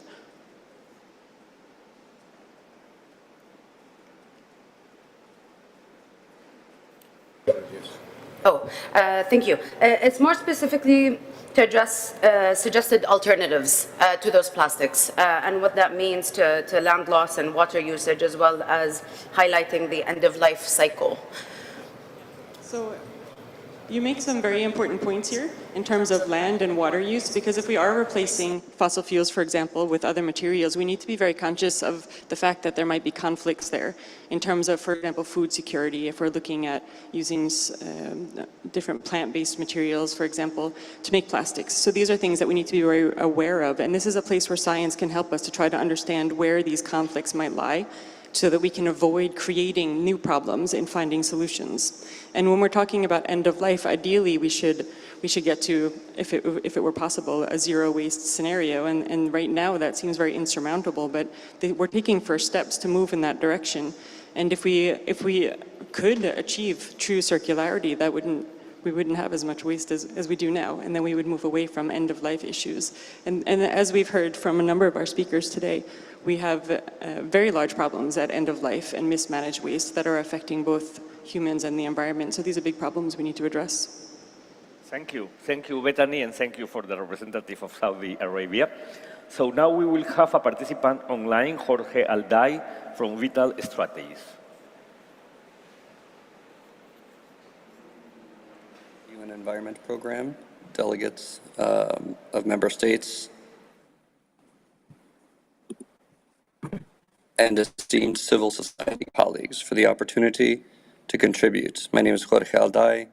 I'm a director at Vital Strategies, working with STOP, a global tobacco industry watchdog and part of the Stop Tobacco Pollution Alliance. Plastics are taking a devastating toll on our planet and on human, animal, bird, and marine life. We have passed the point where cleaning up plastics on our streets and beaches, rivers, and oceans is enough. Recycling is not enough, and we can't rely on powerful companies that produce and profit from plastic to do enough on their own. So we need a firm and binding global commitment to reduce all unnecessary plastics. We recognize that not all plastics are the same. Some are necessary, many are not, and some are much more toxic than others. Some clearly harm people and our environment. On each of these counts, as my colleague from ASH recently said, cigarette filters stand out as both harmful and completely unnecessary. Cigarette filters are designed to make smoking easier, and that same design contributes to massive plastic pollution. 4.5 trillion cigarettes are discarded every year, making these products the most littered item on Earth. The tobacco industry suggests it's a positive force. It is not. That is why we already have an entire treaty, the World Health Organization Framework Convention on Tobacco Control, in place to try and reduce the devastating toll this industry takes on health. We now have the opportunity to reduce that same industry's impact on our planet. Cigarette filters must be removed. They are toxic, single-use plastics that only provide profits to already wealthy and questionable corporations.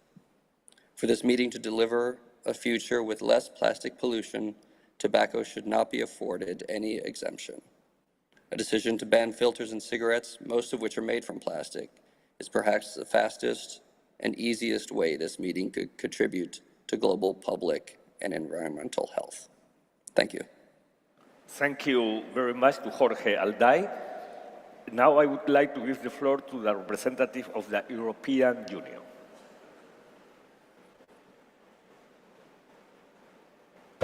Thank you, and thank you to all panelists for the extremely interesting presentations and comments. From our side, as we're sitting here and trying to understand how a global treaty could best contribute to making the plastics economy circular, I noted that a number of you were talking about the effects of chemicals, notably on downstream, on the need for upstream and in the design phase to take into account what are the capabilities at the downstream stage. For example, the representative of Palau was very clear about that.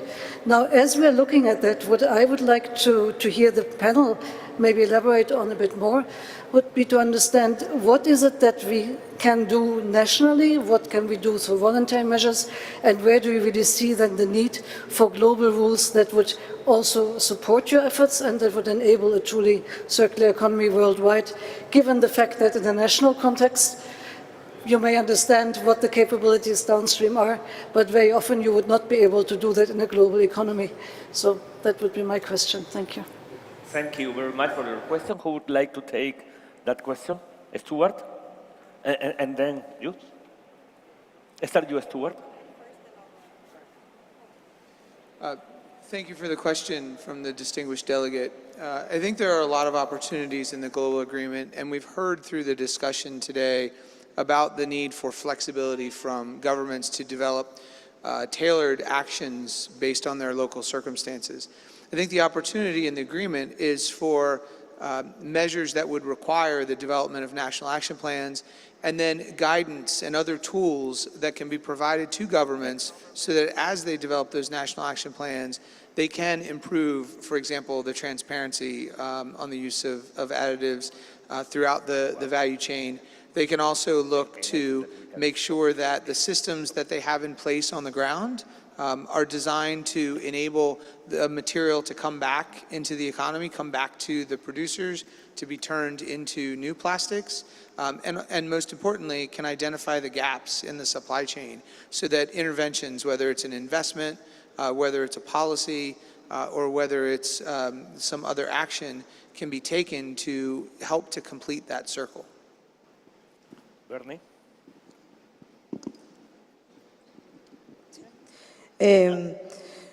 Bueno, desde mi mirada de recolectora. Well, I would say that the first thing in talking about the treaties is to really mitigate. I think that all nations should start to speak up on the excess of plastic production. We have laws. We have a law on the responsibility of production, and I think that is the best way to truly contribute to plastic pollution. Go to the production. And in the meanwhile, we'd have to give concrete tools for all of the pickers we have in our countries so that we can somehow be more technological. We're still very incipient in the way that we pick. We have to receive help. Many people believe that recycling is no use, but let me tell you that thanks to the waste picking that we conduct, we have been able to mitigate the impact on the environment. And I think that should be appreciated.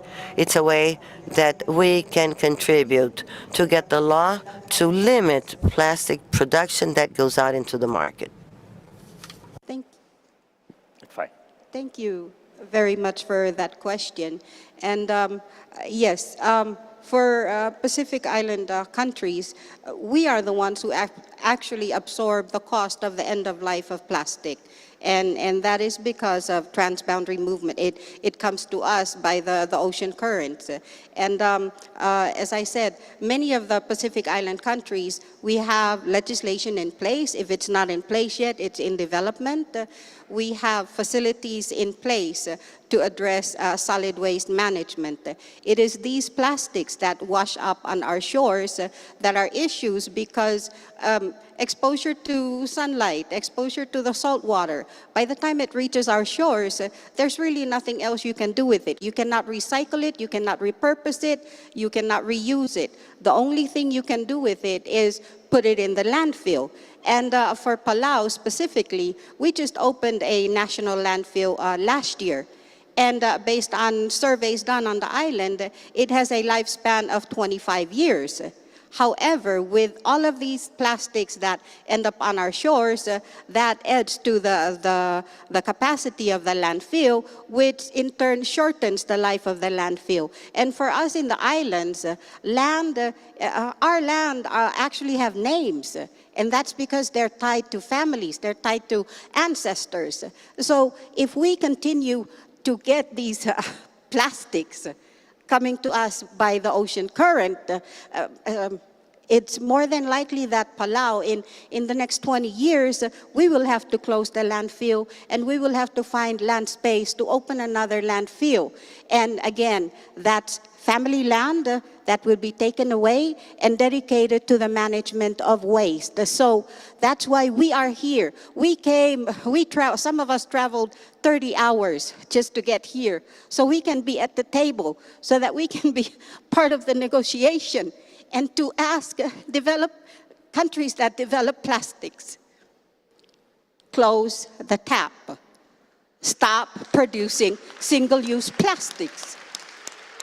And when you design with us in mind, because Pacific Island countries, we are isolated.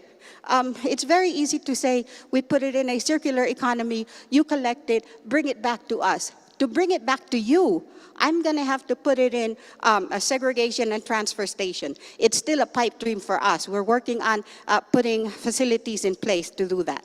And then we would have to load it on shipping containers.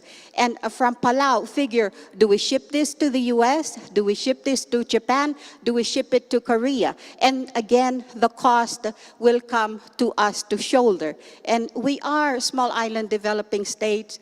Our main source of economy is tourism. And this plastic, it's killing our environment. It's killing our marine life. It's killing what the tourists come to Palau to see. And therefore, it is killing our economy. And that is a true situation for most Pacific Island states. Excuse me, this is close to the heart. But again, as you design, please come and see us. Come and see our islands. Understand our capacity at the downstream, so that as you design upstream, design with us in mind. And I promise you, I'm sure you'll make a lot more money, and you will be blessed because you're taking care of not only your environment, but our environment as well. Thank you so very much for the opportunity. Thank you. Thank you very much, Bernie.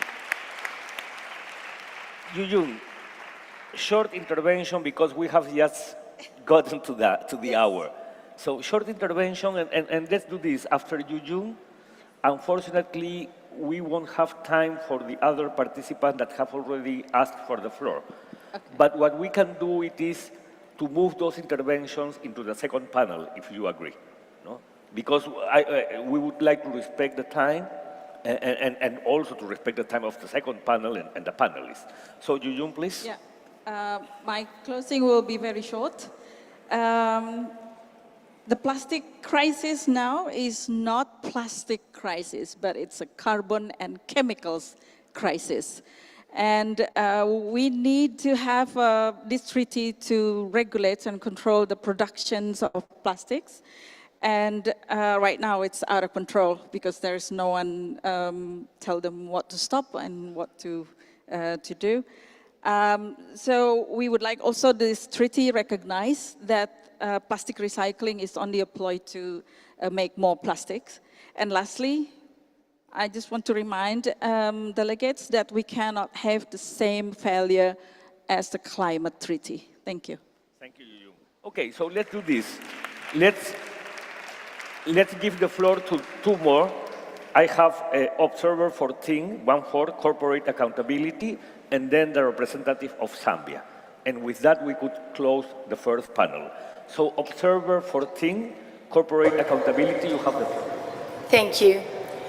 We thank the opportunity to participate in this forum. I'm Agustina Luca with the Coalition for America's Health, and I'm attending these sessions on behalf of Corporate Accountability, an international organization with more than 40 years' experience challenging the abuses of transnational corporations that is also a member of the Global Stop Tobacco Pollution Alliance, a coalition of tobacco control organizations created specifically to participate in these negotiations. I wanted to respectfully address an issue of great urgency related to the INC process, the need to develop strong and comprehensive accountability framework. As the United Nations High Commissioner for Human Rights recently pointed out, the whole cycle of plastics is now a global threat to human rights. We must ensure free, active, meaningful, and informed participation in the new plastic treaty negotiations. We need clear boundaries on conflict of interest to ensure the new treaty puts people before profits. It is deeply alarming that this critically important treaty will legitimize and even welcome industries such as the tobacco, fossil fuel, food and beverage industries that have for decades profited deeply from the manufacture and sale of plastic products by initiating negotiations absent any safeguards against the influence, interference, and outright obstruction of this vested interest in negotiations. That is why we are respectfully encouraging member states to align the INC process with accountability precedents from other UN mechanisms. Several strategies implemented in various international mechanisms ensure that conflicts for industries are disclosed, curtailed, and prevented. Industry remains accountable to the people and the planet, and the transnational corporations and their proxies are held liable for the harm they cause, with reparation obligations.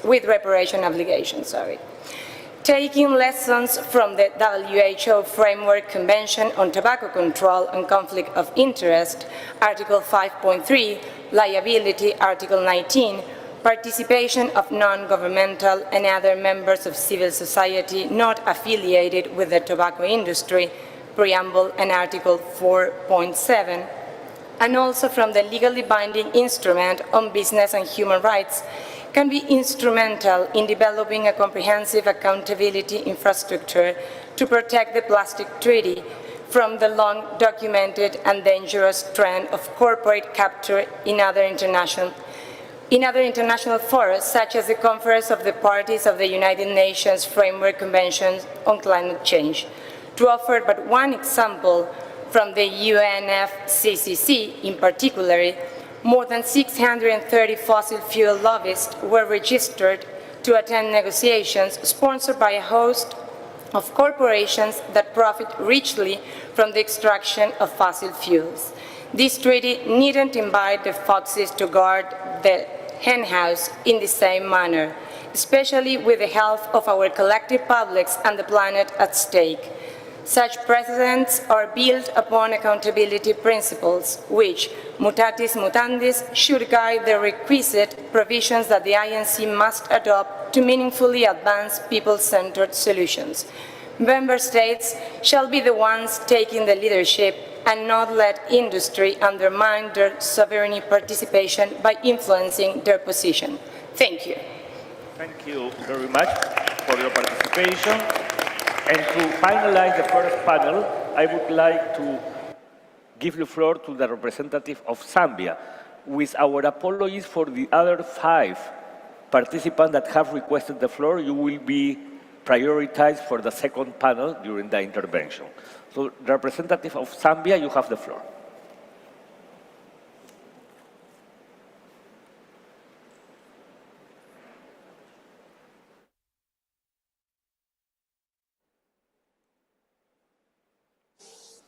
Representative of Zambia? No? Okay, so what we can do is to give the floor to one of the other five. So let me now give the floor to the representative of Pakistan. Yeah, thank you, moderator and panelist. My comments is regarding the contribution from informal sector, particularly the waste pickers, because they are on their own risk and they have no health measures when they are picking the waste from the garbage and the dumping site. And sometimes there is a open burning of plastic that creates dioxins and furans. And there is no safety measures. And they are surviving for their own livelihood on the basis of this plastics, and they pick up and to provide this to the recycling industry. My point is this, that the companies should encourage to provide the health and safety of these waste pickers, because they are supporting to the recycling industry. And second thing, they are contributing to the environment as well as to the recycling industry. And finally, the companies should take the responsibility to pick their products from the different sources, from the dumping sites, and collect it properly, and then recycle or dispose of in environmentally sound manner. Thank you. Very much to the representative of Pakistan. So friends, we will have a wrap up by the end of the second panel. So now I would like to ask you to join me with a big applause for our panelists and for a great discussion. And I would like to invite you to go back to your seats in the front row. And now also let me introduce the moderator of the second panel, Anjali Acharya, that leads the global plastic work at the World Bank. So Anjali, now it's your turn.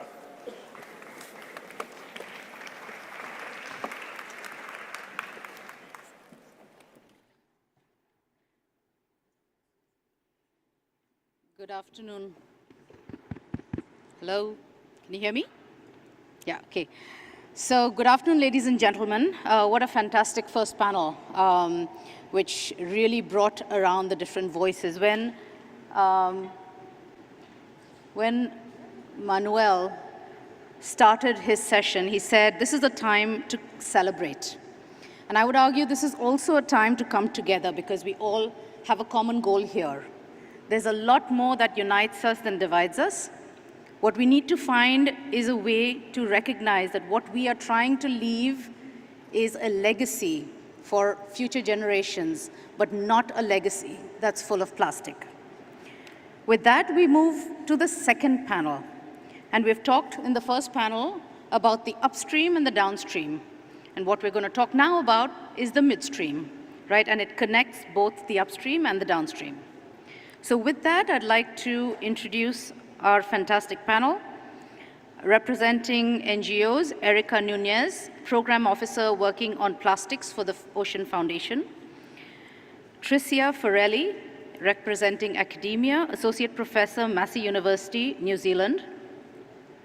Representing Brands, Jody Roussel, Senior Public Affairs Manager, Packaging and Sustainability for Nestle, which is a member of the Global Business Coalition. Representing an environmental NGO, Ms. Elaine Lucero, Eco Waste Coalition, Philippines. Eileen Lucero, sorry.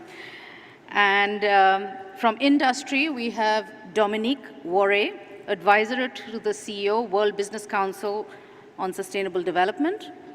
And from government, we have Oliver Buachi, Special Advisor to the Minister of Environment, Science and Technology and Innovation for the Republic of Ghana. So with that, I will move over.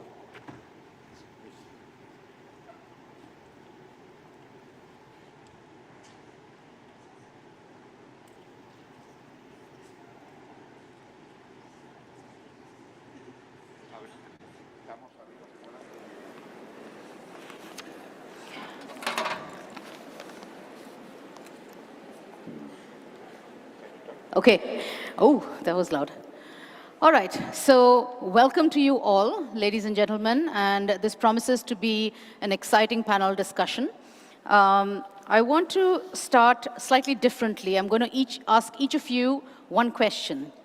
And then I'll come back and ask you a second question. So the first question is going to be really about what each of you from your unique stakeholder group bring here to the treaty. What do you bring?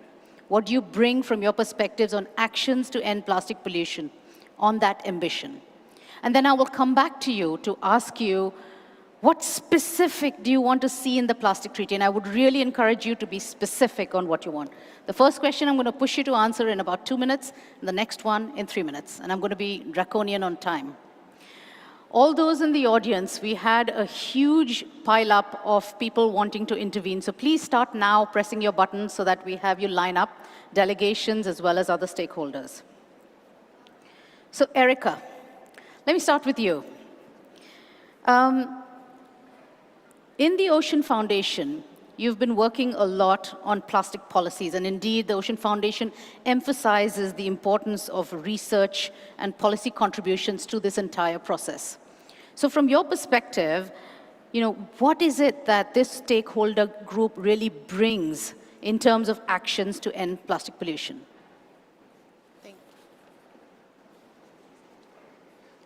Hello? Yes. You can hear me. Great. Hello, everyone. Thank you. It's a pleasure to be able to speak with you all today. So for me, this is a broad question because civil society provides an immense amount of expertise within the process to end plastic pollution. One of the first voices to create momentum within to plastic pollution was from civil society. So I want to recognize that.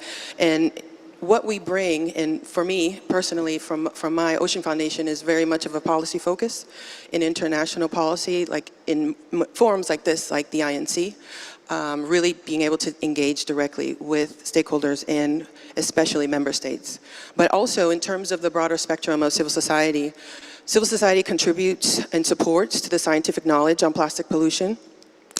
It is the source of the advocacy on plastic pollution and the movement building that has created the momentum that has gotten us here today. Public outreach and innovation is also something that really comes from, and well, I won't take all the credit for that, but I'm saying civil society plays a really great role in that. Thought leadership on policy and innovation is also a space where civil society provides great input within this process. Direct engagement, obviously, with government is critical. There are varying perspectives that civil society is able to give when you're talking about women and children and youth and indigenous peoples and marginalized peoples that are those that are the direct and most impacted by plastic pollution. Those are the voices that are within civil society that are able to give you the perspective to make the decisions to stop plastic pollution. On the ground work and capacity building is also something that civil society really excels in, to be able to fill in some gaps where there is no possibility or there's not capacity to be able to do certain things to move the needle, so to speak, on plastic pollution. And again, I want to emphasize the elevation of the voices of those in marginalized communities. The environmental justice movement is a critical, I'm going to say critical a bunch of times because I can't think of a better word, but just bear with me. That voice has been so drowned out by many others within the stakeholder group, and I'm proud to elevate the fact that civil society really does emphasize the need to engage, to look at this from a perspective of all stakeholders. And when I say all, it's not just industry, it's not just governments. There is a broad range of people within civil society that have something to say, that have ideas, that have a contribution to this process. So that would be my sum up. Thank you. Thank you. Thank you, Erica. So absolutely, I think we heard from the first panel also the importance of hearing all voices and not just a few, drowned out by a few. And I think the reference was also made to a fair and just transition, which means recognizing the different communities, etc. But you also talked about, policy elements, but then also research. So let me turn to you, Tricia. And, you have been working on plastic pollution in islands, doing research in that area. And we heard from the first panel, Ms. Burney from Palau, and she had a very impassioned argument about plastic pollution. Now, islands represent a microcosm of what would happen everywhere because they have so little land, they're remote, they have unique solutions that are needed. So from the research side, how can your group provide real inputs to the actions that which is coming out of this global treaty? Thank you for that. And I think this is a very good segue actually from Erica's contribution, because what we're also looking for is full and meaningful participation in the science as well as the process. So plastic pollution scientists and knowledge holders should work together to primarily engage with and support member states. This is what we're looking for through the INC process. And that, of course, includes our Pacific Island states in that response too. So mobilising international multidisciplinary network of scientific experts and knowledge holders, including the knowledge of Indigenous peoples across the Pacific and elsewhere, to provide evidence-based, robust, independent and transparent full lifespan approach, but also traditional local knowledge. So we're also talking about waste pickers, informal waste workers, and also informal waste workers working in formal economies, or vulnerable people working in informal economies as well. So local systems, practices and innovations.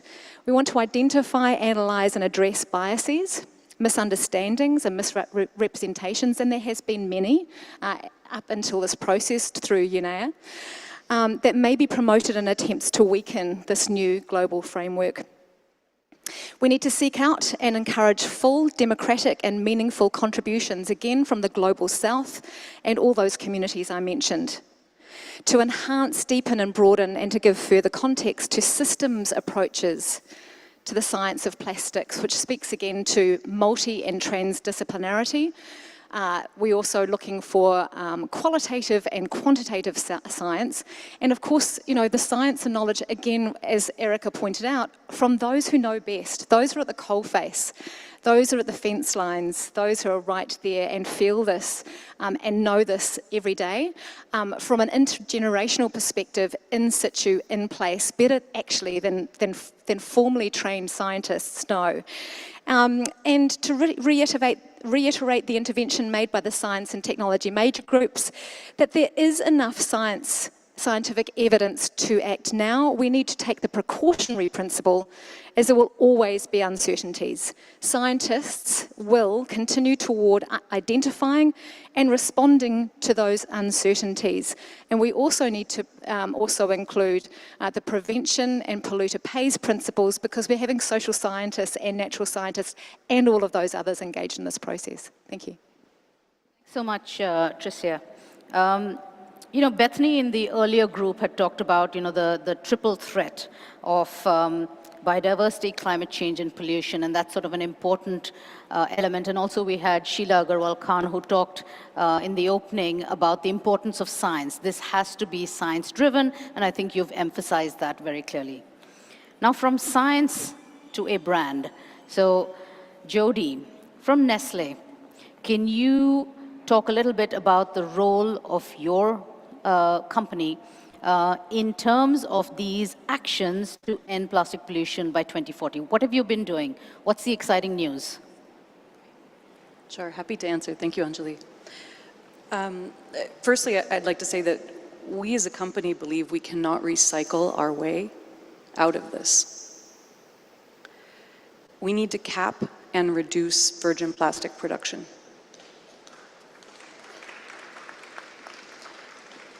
We need to focus on a circular economy approach that keeps all the materials in the economy and out of the environment to safely circulate the plastics that we use.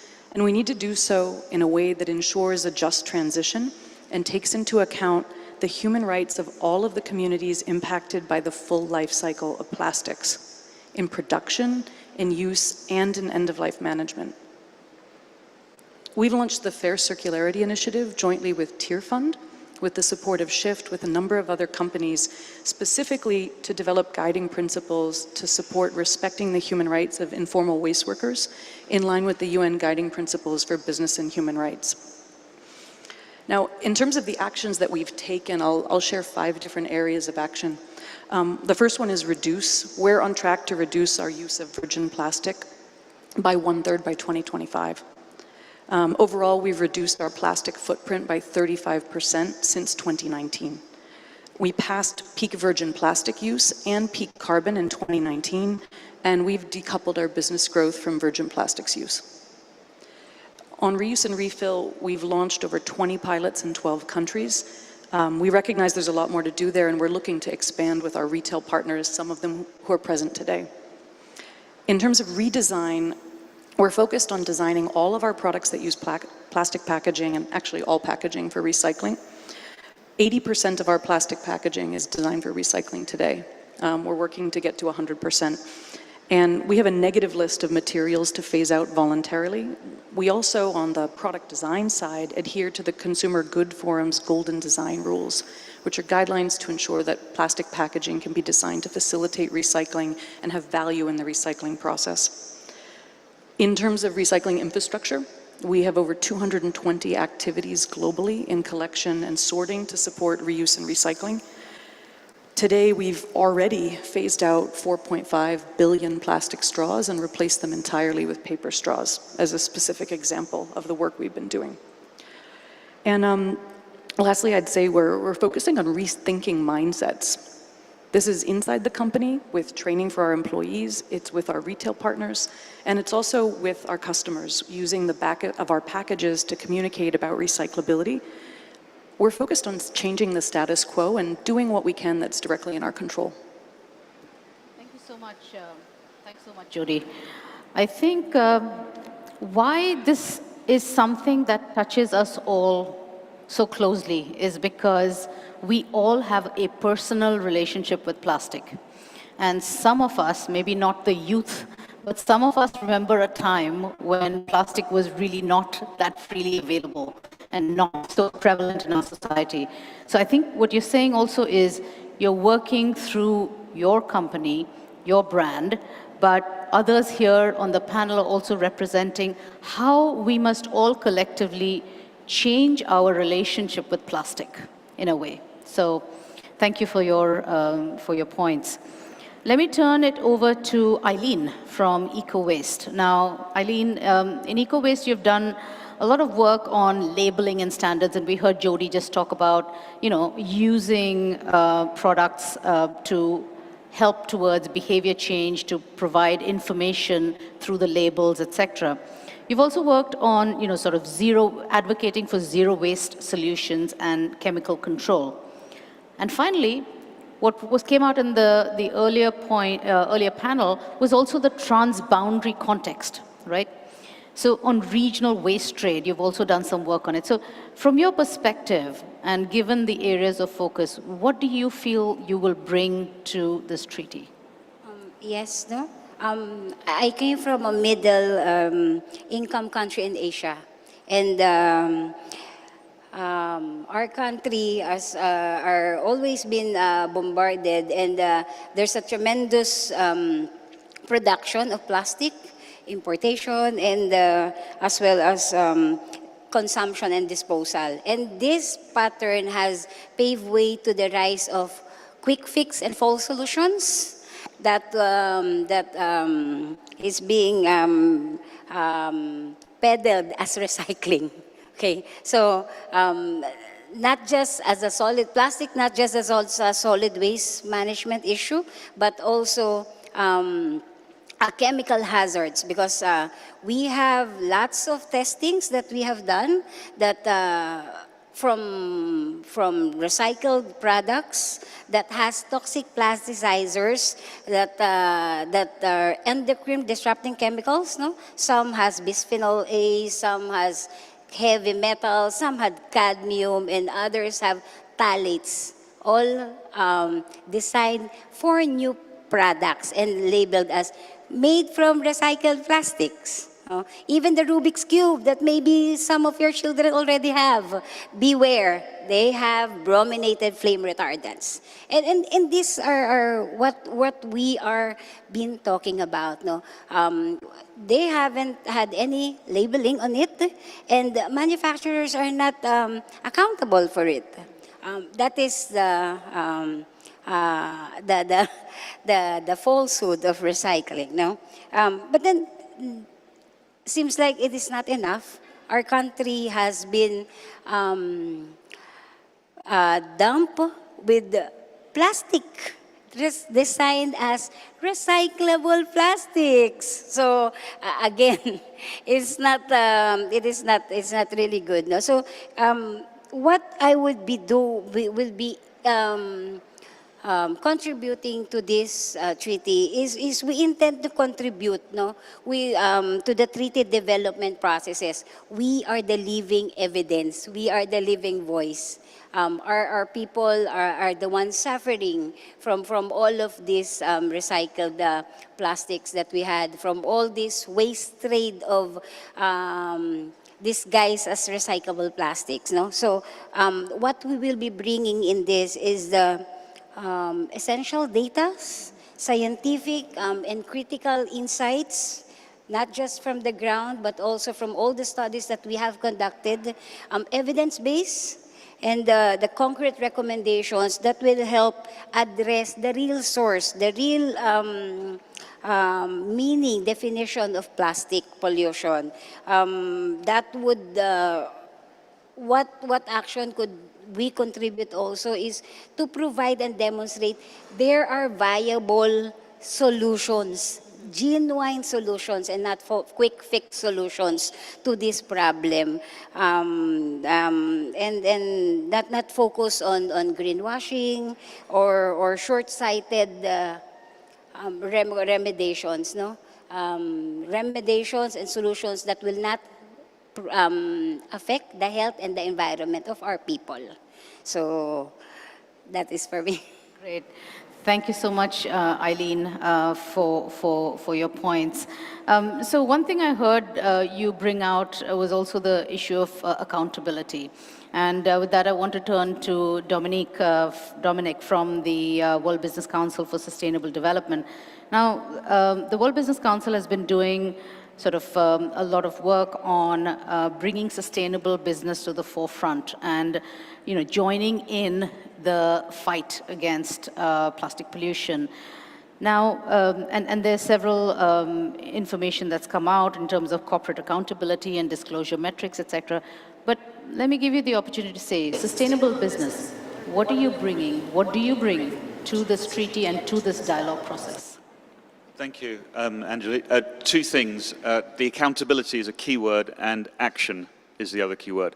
Now, on the accountability piece, there's a kind of a phrase that our president, Peter Bakker, likes to use, which rather boringly, but accountants could save the world.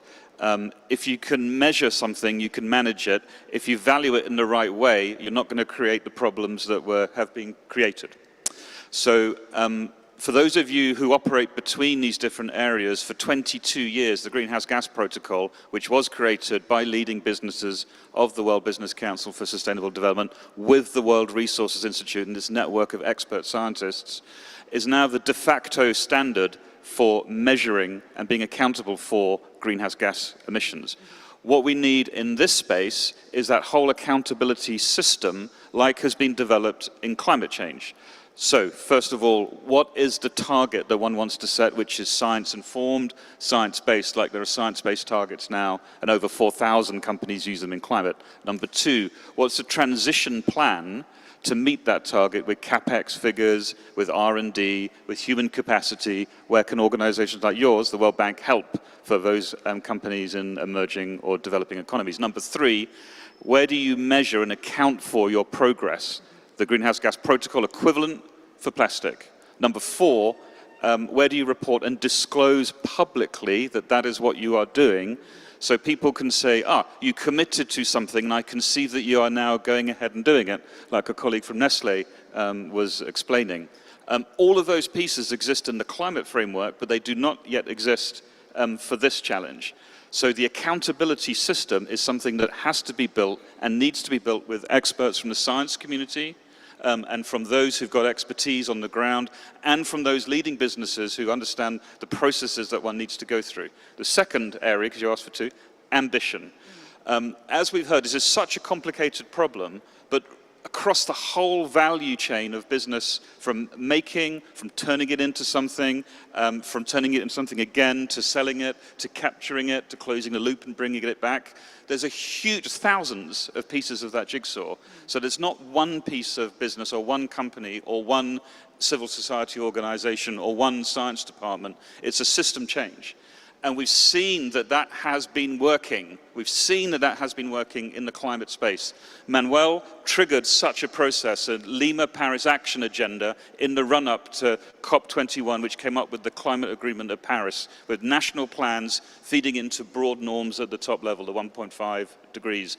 That's what we can do, an action agenda for plastics across key value chains and key areas, not just accountability, but there are all sorts of things like a scaled investment in waste management. I mean, you know this from your job, but one needs to bring the balance sheets of the private sector to bear. One needs great planning with civil society. It's got to work on the ground, and people like the Alliance to End Plastic Waste are pretty good at that. You've got things like national planning, which are multi-stakeholder, so you have the equivalent of an NDC, but for plastics, involving other actors. The Global Plastic Action Partnership is pretty good for that. All of these and many more organizations like the Ellen MacArthur Foundation and others have got hundreds of companies, progressive companies, leaning in on this. So there's a huge ambition and approach to tap into across the equivalent of what an action agenda has emerged for the climate space. It became coined the Marrakesh Partnership because a moment like this in the climate debate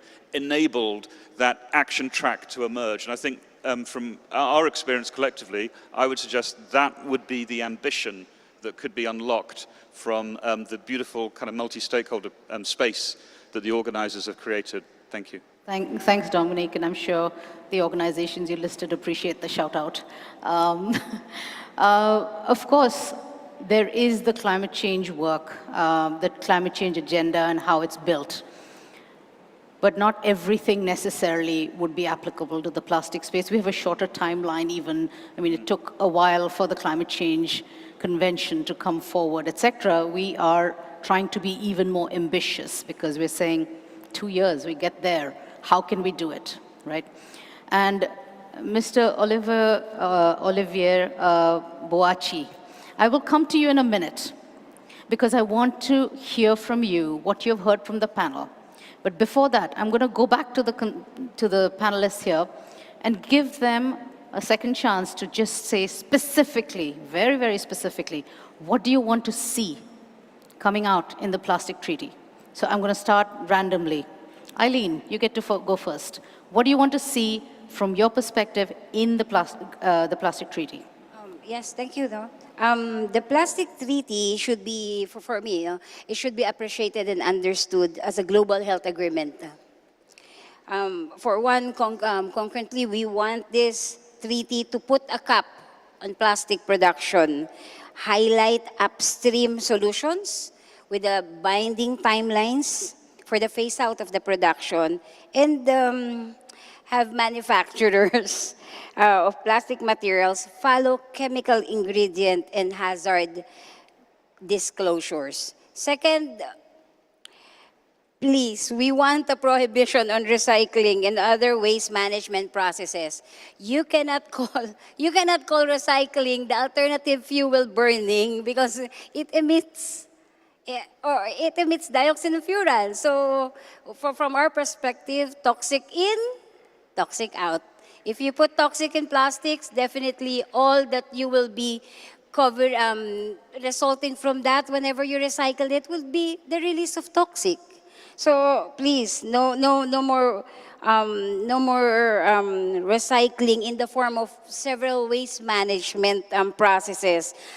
There's waste to energy incineration, there are RDF, and I know all of you knows that. And recycling into another product, because the toxic plastic chemicals will be circulated as a new byproduct that is also toxic. Okay, that maybe, just maybe, it is already in your hands. Okay, and then we want a ban on waste exportation of plastic waste to be enforced, with limited exemption for small island states, and make manufacturers, not the local government units, not the country, liable and accountable for all the environmental sound management of plastics materials through the entire life cycle. I know most of you are always on the burden side on how to manage these plastics and how will this be disposed of. But that is not your problem. That should be the responsibility of the manufacturers. Okay, so thank you. Thank you so much, Eileen. And that's a long list of things you'd like to see in the treaty, and we hope that through this process and the subsequent INC meetings, that these ideas can be built in, negotiated, talked through, and bringing in the perspective that we have from different people. Let me move to Erica. What do you see as the key things that you would like to see in the treaty? Key things. Well, if you thought Aileen's list was long, mine is long. So, I want to start with, when we're talking about full life cycle is from extraction to final disposal or end of life, whatever it is that you want to call the end. We need to look at it from that perspective. This process needs to be centered on human rights and human environmental health to include mechanisms for a just transition. We need to address and mandatorily address chemical simplification with standards with regard to transparency, toxicity, additives. There also needs to be a priority placed on the reduction of plastic products in production. A financial mechanism is critical, especially for developing economies and SIDS, to support the implementation of the agreement. This would include things like polluter pays, EPR systems, taxes. I think a whole breadth of options should be discussed by member states on what the appropriate is, and that could be considered with national circumstances, but it has to be a critical piece of this puzzle. And speaking of national action plans, I think that in regards to national action plans, they should be mandatory, but also have mandatory measures within them. It shouldn't be something based solely on a voluntary mechanism, because we see time and time again when it comes to environmental issues, voluntary mechanisms have not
one I've just mentioned. Let's get building that and then feed that back.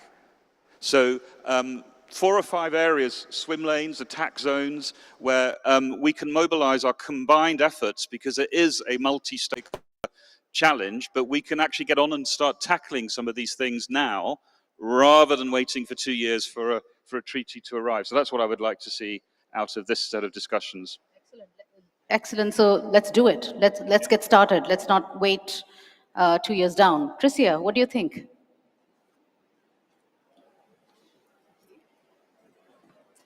I think rapid response is really a key here as well. We need a start and a strengthen approach here. 2 years, I can't even imagine how much more damage we're going to do in 2 years' time.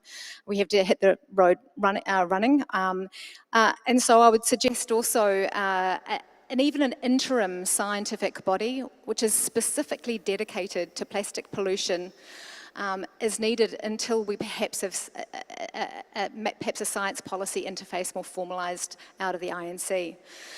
Absolutely a full life span approach is needed, which principally focuses on prevention, reduction and redesigning problematic plastics. However, and I think that really is in part up to the scientific body, whatever that may be, early, to determine what those problematic plastics are based on sound, independent scientific evidence.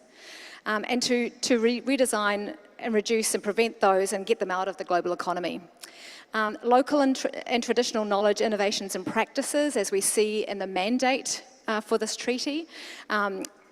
Indigenous peoples, local communities to meet the global scale of the plastics crisis at hand is needed. We can't actually do this scientists alone. We need to establish a credible, salient and agile body, whatever that body might be, hopefully in the interim, but also after the INC, to provide scientific, socio-economic and policy evidence and guidance in a democratic and open access manner so that everybody can have access to the science, no matter who you are or where you are, and there shouldn't be any firewalls. You shouldn't have to pay for this information. I'd like to see rapid response for everybody in terms of, again, accessible and summarised and synthesised information available to everyone. To ensure the human right to science and freedom of information. Such a body that we're talking about here is also to ensure local and traditional knowledge, innovations and practices are shared. And in some cases, this will need informed consent from Indigenous communities. So that is also extremely important. We need to specify universal definitions and indicators and harmonise data collection and analysis protocols, because there's no real agreement about that yet. Establish a standardised global framework for monitoring and reporting, from prospecting for extraction all the way through to retrieval and remediation, alongside monitoring of plastic pollution, with support from sustainable global funding mechanisms. And this is again of going back to the Pacific Islands, our partners in the Pacific. That's what they've specifically asked for. They need scientific support, they need capacity building, and they need financial assistance. And that will be extremely important, not only after the INC, but all the way through this process so they have a seat at the table. Addressing product design and the use through rigorous safety and sustainability criteria for chemicals and products, including the prohibition or regulation of the use of those monomers and additives and plasticizers and so forth we've already discussed. This is also for bioplastics, biodegradables and compostables, I would say. We need to support the enduring durability, enhancing durability for reuse and putting reuse at the top of the page as well. Bio and eco-safety will be incredibly important, and allowing for recycling only, and this is speaking to you as well, only when it's safe and only when absolutely necessary and effective and environmentally responsible, whatever we decide environmentally responsible means at the INC. Specifically, I've got 2 more points. Specify technology transfer to support the implementation of the agreement, and to promote research and development into innovative reuse, refill, traditional and plastic-free solutions, while ensuring a sufficient evidence base to avoid regrettable substitutes and false solutions, and make choices grounded in robust, independent scientific evidence. Thank you, Tricia. It strikes me that you all have said so many points, and I do hope maybe you can write it up and also transmit it to the INC Secretariat and available to the delegations, because I was trying to take notes, but now it's impossible. There's too much, a wealth of information. So, and I think it's important to capture those. Jody, what's your list? Who's got the microphone? Great. Thanks very much, Anjali. We've heard a number of great ideas for what should be included in the treaty, so I'm going to limit my comments specifically to those in our sector, in food and beverage. Because as a food and beverage company, for us, a clean and healthy environment is absolutely critical so that we can grow and produce healthy food that will nourish families. That's the baseline. We have to have a clean and healthy environment. So I'll share a couple examples of where harmonized legislation can help. Firstly, phasing out harmful additives and hard-to-recycle materials. We've framed some of those in our negative list. Creating space for defining design standards for products, like the Consumer Goods Forum's Golden Design Rules. Framing incentives for easy-to-recycle materials and disincentives for materials that cannot be recycled. For example, by expanding extended producer responsibility legislation and ensuring that it adapts material by material so that the cost of recovering and recycling products can be fully covered. Fourth, recognizing and protecting the human rights of communities along the full life cycle of production of plastics in accordance with the UN Guiding Principles for Business and Human Rights. And fifth, supporting the creation of enabling conditions for reuse and refill, a pathway for reducing the need to use virgin plastics. Now, I'll say a couple words more on this because we do have the experience from the 20 pilots that we've run now in 12 countries. Reuse needs a full system at scale enabled by legislation. This is not a system that any one actor can create alone. Any new system needs time to reach economies of scale, particularly if it's competing against an economic system that is highly efficient, well-established, and remembering that any new system has to undercut the emissions of any existing system so that we can get to net zero by 2050. So a couple examples of enabling conditions. Firstly, legislation at the national level for packaged goods with a category-by-category approach, recognizing the differences between food, beverages, personal care, etc. Second, a decarbonization of logistics to enable reuse and refill to lower the emissions overall of consumer goods. Thirdly, reflecting on competition laws in each of your countries that may hinder a collective approach to standardize pools of packaging that can be shared by all companies. Fourthly, regional or global standards to ensure systems hygiene and safety. Fifth, investments to modify industrial capacity. Those may be packaging filling lines, it may be pools of standardized packaging that companies large and small can use. And lastly, alternative delivery systems offer a path that's complementary to recycling.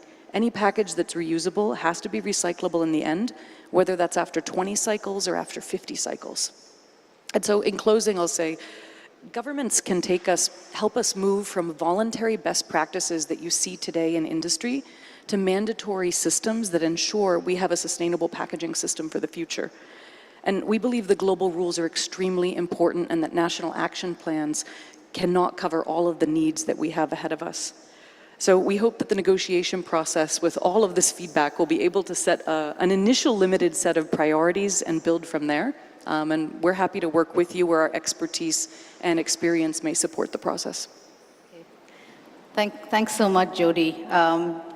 So, Mr. Boachi, what a huge amount of knowledge, information, and wish list for what they would like to see. But in Ghana, you're already doing a lot of work through a national action plan and different ways of estimating the amount of plastics and looking ways to look at business opportunities, etc. So from what you've heard from all these stakeholders here, do you feel that you've heard sufficient amount of information that you can enter into the negotiations? And then do you think that, let me add the second question also, how do you think this sort of breadth of stakeholder dialogue you will replicate in your country when you take it back and think about your own solutions? How would you bring that multi-stakeholder dialogue process in? Okay, thank you very much. First of all, I think it is very important for all of us to recognize that this legally binding instrument that we want to come up with is one that is incumbent on governments. So at the end of the day, all the inputs that we have gotten from industry, from academia, from CSOs and stuff, they are extremely useful to us. But at the same time, we look at them, or we look to them as stakeholder partners who are going to help governments to be able, first of all, to negotiate a treaty that deals effectively with the menace of plastic pollution, but more importantly, also enables governments to do or meet their obligations under the instrument. So having said that, what is the role of government? Traditionally, governments set policies, and hopefully if we are doing the right thing, Jodi's wishes will be met, right? Because you mentioned the kind of policies that you want governments to set, okay, so that this treaty becomes effective. In order for us to be able to do that, first, we need to have very, very good scientific knowledge. We have to understand the full life cycle of plastics, what occurs at each stage of the life cycle, what effects on plastic pollution those activities come up with, what mitigation efforts do we need to put in place to address them, who are going to be responsible for making sure that those mitigation actions are taken effectively, and so on and so forth.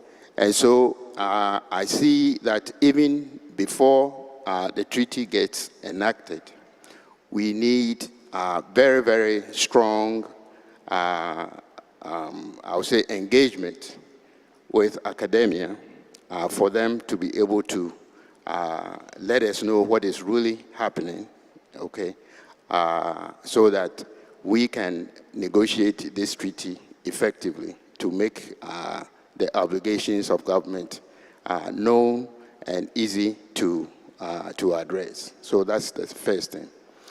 The second thing is that in all the discussions that we are having with regards to this legally binding instrument, the elephant in the room is industry. At the end of the day, what we come up with, they are the only, or perhaps the most important stakeholder that is going to help us to be able to implement this treaty effectively. I believe that it is very, very important to have them sitting at a table with us right from the beginning to the end. By the time we are through with this instrument, they need to have put in everything that is in their minds and in their hearts so that they will buy into its implementation. That's number one. Number two, we are going to have to enforce, what comes out in the treaty. That means that extended producer responsibility schemes and other things have to be very well understood by both parties, both governments and industry, because they are the ones who are going to be held accountable for everything that happens during the implementation. And so I believe that right from the beginning, we need to engage them, make sure that we have defined their roles very clearly, that we have empowered them to sit down with us and talk, and also to ensure that at the end of the day, what we come up with is something that they can live with and will enable us to achieve the objectives of this global instrument. So that will be the first set of comments that I would like to make. Now, so who are these key stakeholders? First, I've mentioned industry, and I've mentioned academia. And with academia, I've mentioned their role during the negotiating process. But they have a very, very important role after the negotiation process. You talked about the scientific body that this resolution asks us to establish within the treaty. It is key to the success of the implementation of this instrument after it's been enacted. And what do I see as their role in it? First of all, they are the ones who should define or develop the standards, the global standards that we are all going to have to adhere to. And those standards should cover the entire full life cycle. At each stage, there has to be a set of standards that all parties must adhere to. That's number one. Number two, I think they have a role to define the reporting, the monitoring, evaluation, and reporting mechanisms that was talked about. It is very, very important to know whether after the instrument has been signed and is being implemented, whether we are making progress or not. It is academia that is going to help us to do that. I happen to represent, the Africa region in terms of all the focal points who are going to be part of this negotiating process. And sometimes we have to look at things from the regional perspective as well. In our region, one of the key things is the lack of knowledge and awareness among our citizens. The role that they play in making sure that dealing with this plastic menace that we are successful in doing that. And so education, awareness creation, and community engagement is extremely important. So the CSOs are going to have to work with us very, very closely to ensure that we are dealing with those challenges. The last thing that I would like to talk about or mention before maybe I come back to you is the integration of the informal sector. In developing countries, if you come to Ghana, for example, as much as about 70% of the actors within the plastic value chain are in the informal sector. And to be honest with you, the plastics that we think are the most troublesome may not even be the ones that are used in packaging by companies like Nestle and Coca-Cola and all that. It is those that are produced locally by very, very small enterprises who are hiding in all corners of our country, and we are not even aware of them. We don't know who these people are. They come up with plastics that are used in all kinds of applications, including what in Ghana we call sachet water, what they use in doing shopping. These are thin plastics that nobody is even interested in collecting them Because if you are collecting and getting value based on its weight, you have to work for about 10 years before you get 1 kilogram of plastics. And so they are the ones that whatever we come up with should deal with. And so how to bring them into the mainstream, that we know about them, what they are doing, the volumes and types of plastic that they are putting on the market every day. We need to be aware of those. And I'm hoping that there will be mechanisms within this instrument to enable developing countries to do that. So we're talking about funding, we're talking about technologies, we're talking about knowledge about EPR schemes, and so on and so forth. And lastly, I would like to mention something that may not be very interesting to Jody and the rest of the business community, and that is what we call the legacy plastics. If you look at most developing countries, we have huge dumps of plastics that have accumulated over years. The question is, are we going to come up with a treaty that is not retroactive, but only looks at what is going to happen after the treaty? I think if we do that, we are going to have a very huge burden on our hands, because we might think that we are dealing with plastics, the full cycle and so on. But the problems that have been caused and are still in existence, we might have to live with them for the rest of our lives. So those will be the things that I would like us to consider. Thank you very much. Thank you. Thank you so much, Mr. Boachi. I think you have very effectively not only heard the different perspectives, but also reflected back on how these different stakeholders will fit in and what role they have to play and how they must be tapped on both at the national level but also at the global level so that you can drive this agenda in terms of effective actions. Now, ladies and gentlemen, we have a short amount of time and we have a number of people who are asking to speak. In that context, could I please ask you all to please limit your comments to 1 to 2 minutes and get to the point so that we can cover as many people as possible. So first I'd like to call on Malaysia.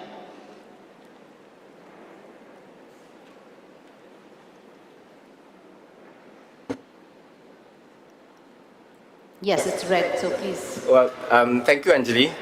I think the request was made for the earlier panel, but I think I can chip in on the current discussion where we can see this ambition in addressing the issue. And we can also see the practical approach that the industry is promoting. Now, can we then have a balanced kind of way forward? Well, compromise needs to happen. And maybe the ambition needs to be on the practical side of things, and industry have to maybe strengthen the pledge or even the initiative, the promise, so that we can have a more harmonious way forward in addressing the issue collectively. And we cannot be denying the fact that the issue at hand, and we need to address the issue at hand urgently. So that compromise needs to happen so, we can show impact to our future generation. And that is just my comment. Thank you, Anjali. Thank you, Malaysia. Can we hear now from Sri Lanka?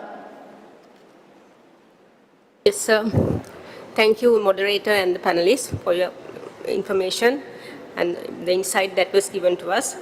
Now, regarding these island states, I think the waste that runs through the water currents was mentioned, and our country has faced serious problems. Like, we have not received only general plastics, but the medical waste. Plastic syringes have been received heaps onto our shores, so then just imagine the cost that we have to incur on treating them. So that is the waste transboundary movement has gone up to that limit. So I think the panel will look into that as well. And regarding the waste pickers, I think for the countries in economic crisis, waste pickers are an asset, because when there's, they can reach the very rural areas, when there's no transportation, they do a very big service. So now in our national policies, we have included the informal sector, and together with the Environment Ministry and the Health Ministry, we are educating them to safeguard themselves and on occupational health and safety. And we are trying to promote them as green jobs. And also, I think some are improving up to the level of entrepreneurs. So I think that is a very important sector. And then the civil society, it was mentioned about the civil society, and I think that especially the youth, we have to be considered, because now our older generation preserve the environment so well that we enjoyed a very good environment. But as adults, have we done our duty? I don't think we have not done. We have done so, and we should be ashamed that we have not preserved the environment for our younger generation. So now the younger generation is trying to take up our responsibility, which we have failed to do.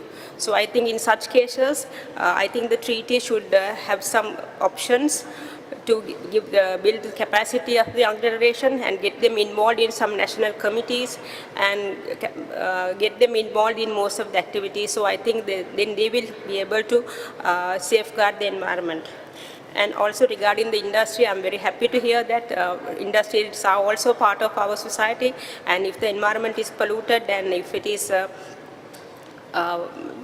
are health and environment impacts, not only they also have to face the same consequences, and making and understanding that so well. I think they have gone up to responsible production, and I really like to congratulate the industrial sector for bringing in such responsible production and trying to safeguard the human health and the environment. Thank you. Thank you. Thank you very much. I will now call on Marshall Islands, followed by Japan. I am really glad to hear the inputs from the panel and looking forward to learning more from stakeholders as the process evolves. The Republic of the Marshall Islands is a chain of volcanic islands and coral atolls impacted disproportionately by plastic pollution. Because of this, we have a national legislation banning the importation, manufacture, sale, or distribution of styrofoam cups and plates, disposable plastic cups and plates, and plastic shopping bags. We have already implemented a container deposit law to encourage recycling. In the Marshall Islands, retailers only promote reusable bags and reuse cardboard boxes, yet single-use and other plastic pollution, including from the fishing industry, dominates our shores, breaking down and choking the marine life. The atolls of the Marshall Islands are less than 2 meters or so above sea level at high tide. They are flat. However, we now have a new and growing mountain in our landscape, a mountain made of trash. Different nations, individuals, and groups attending the INC have expressed their concerns on plastics. They have brought detailed evidence that describe what has been happening in their communities. It must be mentioned, this conversation has been going on for many years, while business continues as usual, yet little progress has been made. I have 2 young sons back in the Marshall Islands. I ask for your help, all of you present here. Let us work together to develop this instrument to reduce the overproduction of plastics and address plastic pollution, including marine plastic pollution. Help me ensure that my sons do not grow up on an atoll island made of mountain of plastics. Thank you.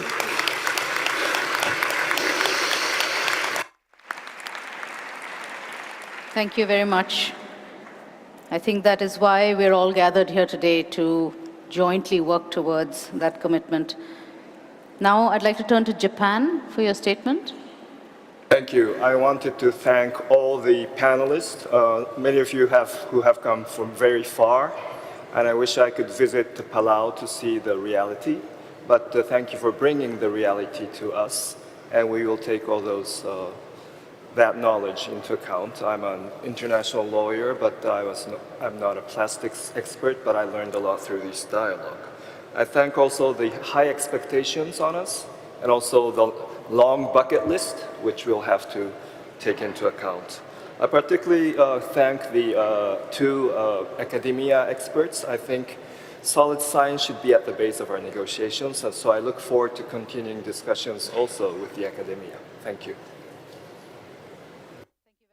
I would now like to request Observer 36, Mujer para la Mujer.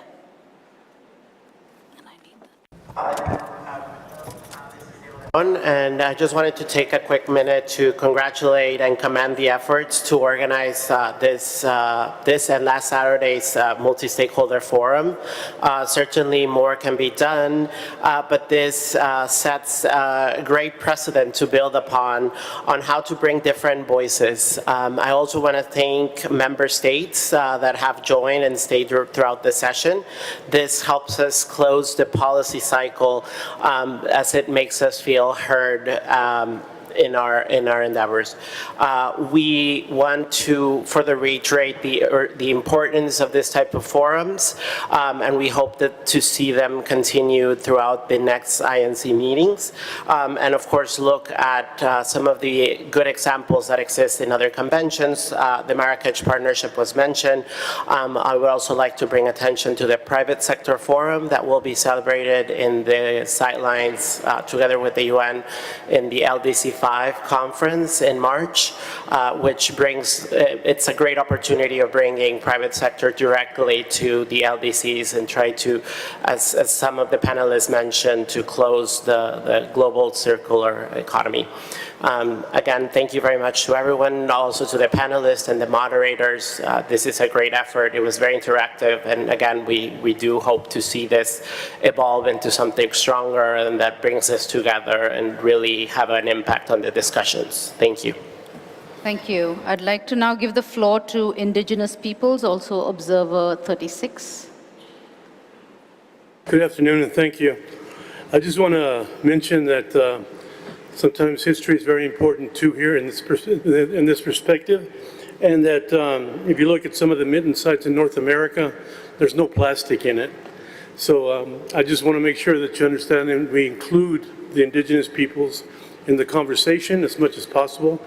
A lot of it because of our writings and our paintings that are prophetic, that are found on all the rivers along that area, and I think it's important to continue looking at those prophecies that my people have left. Very much. Thank you very much for your intervention. I'd now like to ask the United States for your comment.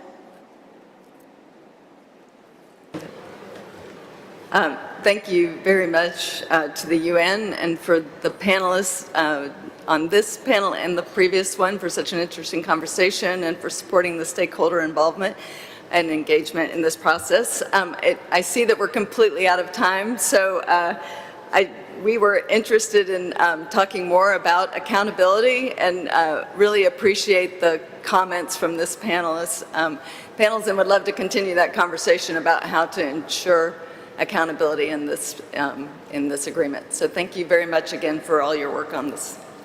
Thank you. And I think the purpose of this interaction is also to facilitate further conversations beyond what we're hearing today. I'd now like to ask Observer 22, Business Coalition for a Global Plastic Treaty. Observer 22.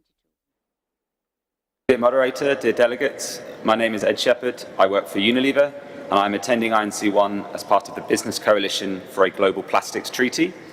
Our coalition includes over 80 different organizations across the plastics value chain, including SMEs, global businesses, and financial institutions. We would like governments to know that there are a growing number of businesses that acknowledge that this treaty needs to deliver a systems change to our current plastics economy.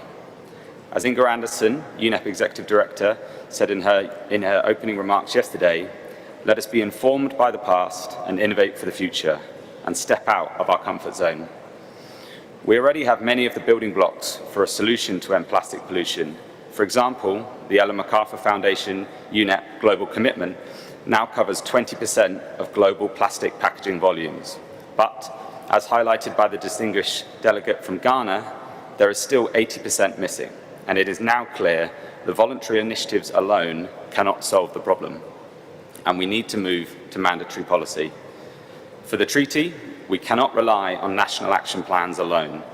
For these plans to be effective and for faster implementation, common global rules and harmonized standards will be fundamental to help create a level playing field for businesses and prevent a patchwork of disconnected solutions. We wanted to share with you today 3 critical areas where we need the treaty to define a clear and coordinated set of targets and obligations to support progress throughout the value chain. Our coalition believes that we will not recycle our way out of the plastic pollution crisis. We need to reduce plastic production and use through a circular economy approach, including to eliminate problematic plastics. To circulate the plastic items that cannot be eliminated and keep them in the economy at their highest value, and to prevent and remediate the leakage of the remaining hard-to-abate micro and macro plastics into the environment. Whilst improving waste management infrastructure capabilities around the world is an important element of this agenda, reduction is the most important element. If plastic production and use continues unchecked, we will not be able to meet the objectives of this instrument, ending plastic pollution. Dear delegates, we welcome the opportunity we are given to engage in this process and are willing to help in the most organised possible way, sharing our insights from the journey that businesses in our coalition have already undertaken, including successes and lessons from voluntary initiatives. We believe it is important that we hear from a wide range of interested and affected stakeholders. We hear and agree with the strong call from the informal sector to be both included in the negotiations and for the treaty to support a just transition. In addition, we must include voices from civil society, indigenous peoples, youth and academia.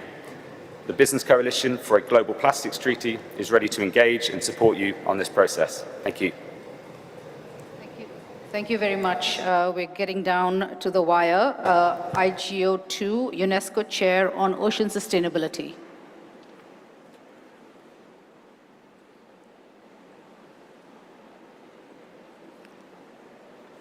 So somebody's put their hand up. IGO2. Yeah, please, it's red. Please speak. Hi. So I congratulate the UNEP Secretariat for promoting this multi-stakeholder dialogue. However, I feel there's still an important part missing, which is the media or some kind of communication with society. So I would like to pose a quick exercise to all of you, both panelists and delegates. Please think if you truly believe that your family or friends could easily explain to others the important work you have been doing here this week. What I would like to ask you is how can we better communicate this process out of our bubbles and bring it closer to the general public? Taking as example the climate change agenda, it was necessary decades of science alerts and multi-stakeholder negotiations before society actually engaged with the Convention of Parties and pressing for results. So I would like to hear your thoughts on that. How can we bring society on board in that discussion, not 1 decade from now, but right from the beginning? Thank you very much. With that, ladies and gentlemen, we will conclude the second panel, after which Manuel and I will just do a very short summary of everything that we heard. I apologize that we were not able to get to everybody, but the second panel had a huge queue of people, so we tried to get through as much as possible. So with that, I'd like you all to extend a hand of applause to our fantastic panel here.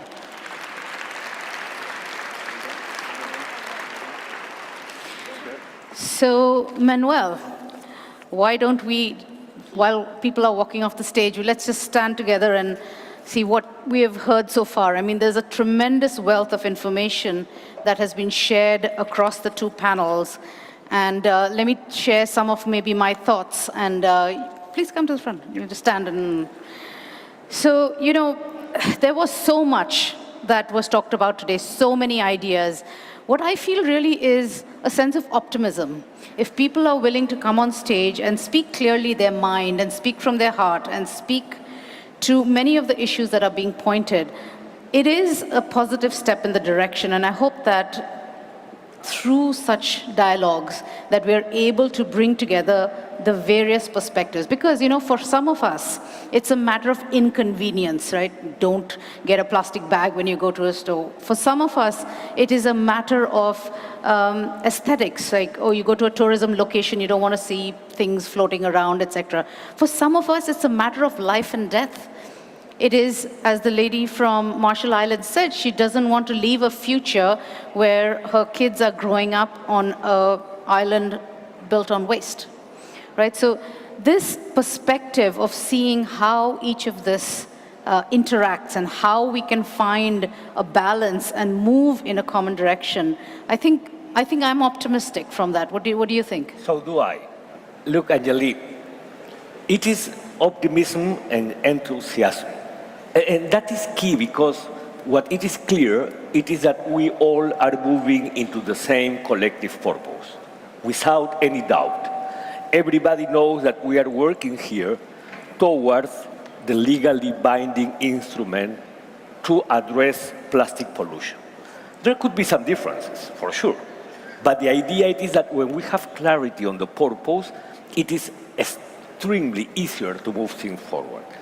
And this dialogue is helping a lot to promote that transformational change. I think it was Dominic that mentioned that what we are addressing and what we are trying to achieve means a system change.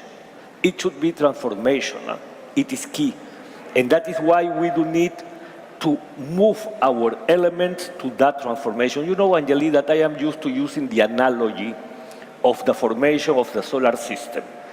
If we are able to define our main star, what is that ambitious objective that we are looking for? After that, we should discuss what are those gravitational forces that could put all the actors well aligned in an accurate orbit. And today, at least in the first panel, but also in the second one, what I have heard it is, first, social considerations, a human rights-based decision, inclusiveness, participation, equity, but also many interventions in relation to health. So that is one of the key elements that it should be included or considered in the treaty. A second element that it is always an important gravitational force, it is the role of science. If something I have appreciated in the climate debate, it is the amazing work that the IPCC is doing to inform not only decision makers, but the public audience to understand and to model what it could happen if we are not able to really transform our economy. Here is the same. We do need to have well-informed science that it is able to tell us, to create more awareness to the public audience, but to say to the decision makers that is the way in which we should proceed, and also the what if not. Yes. Because if not, there could have consequences. Actually, Manuel, that's actually very similar to what I've written, and we haven't actually exchanged notes because you've been sitting at the other end. But really, I think I completely agree about this whole issue of a just transition, of inclusion, etc. But I also heard the other side from the business side, right? And there was a lot of, calls for, well, we have the business community here, we have industry, there is a certain responsibility, but we also heard about sustainable business initiatives, how they're moving forward, how they're coalescing, how they want to be part of the solution, right? And also the accountability issue, how to hold businesses responsible and accountable. And this is all embedded in the process. We need them to also be at the table to be able to devise a solution. And it is true, because what we have heard, even from the business sector, what it is extremely important, it is that we have to mitigate. We have to work in an ambitious mitigation target. And that is a key element. And also something that it has been highlighted, it is that we have to close the gap.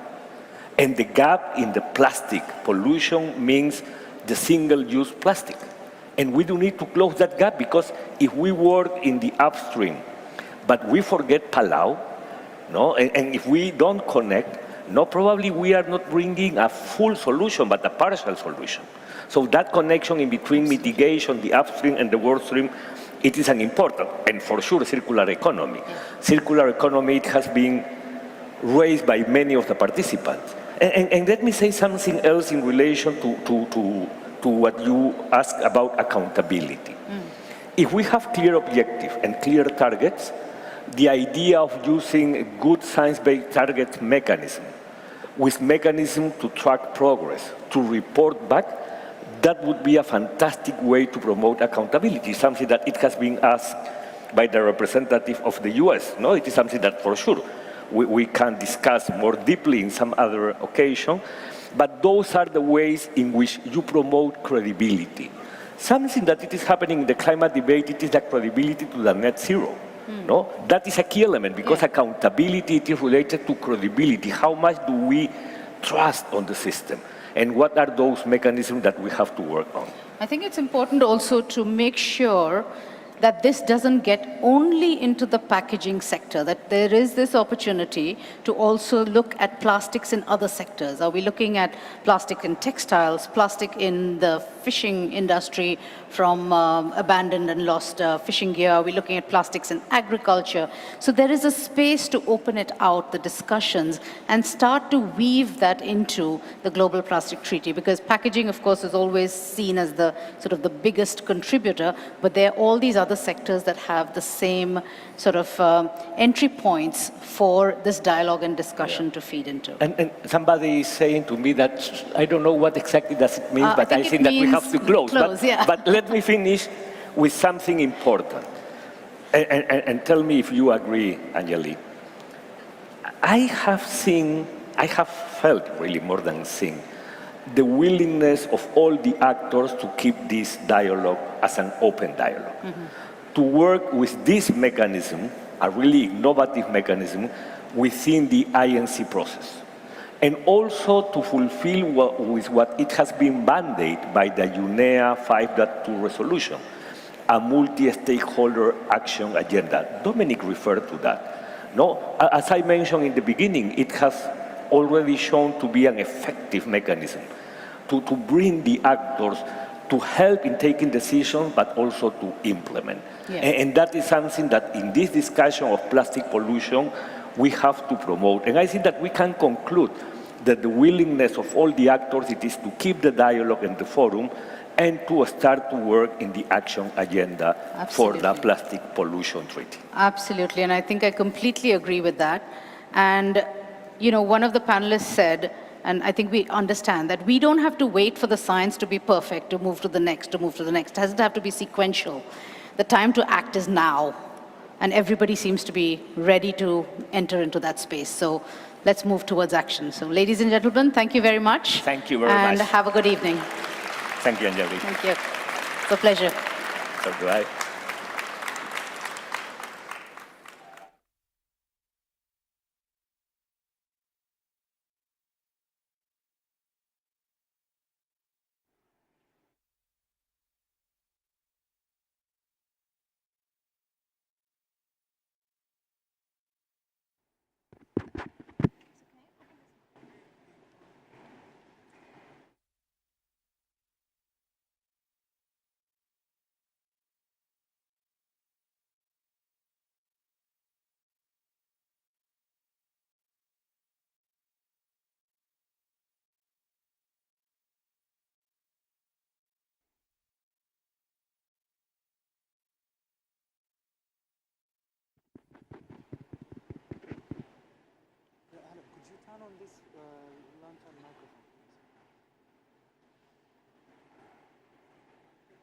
Yes, now, if possible.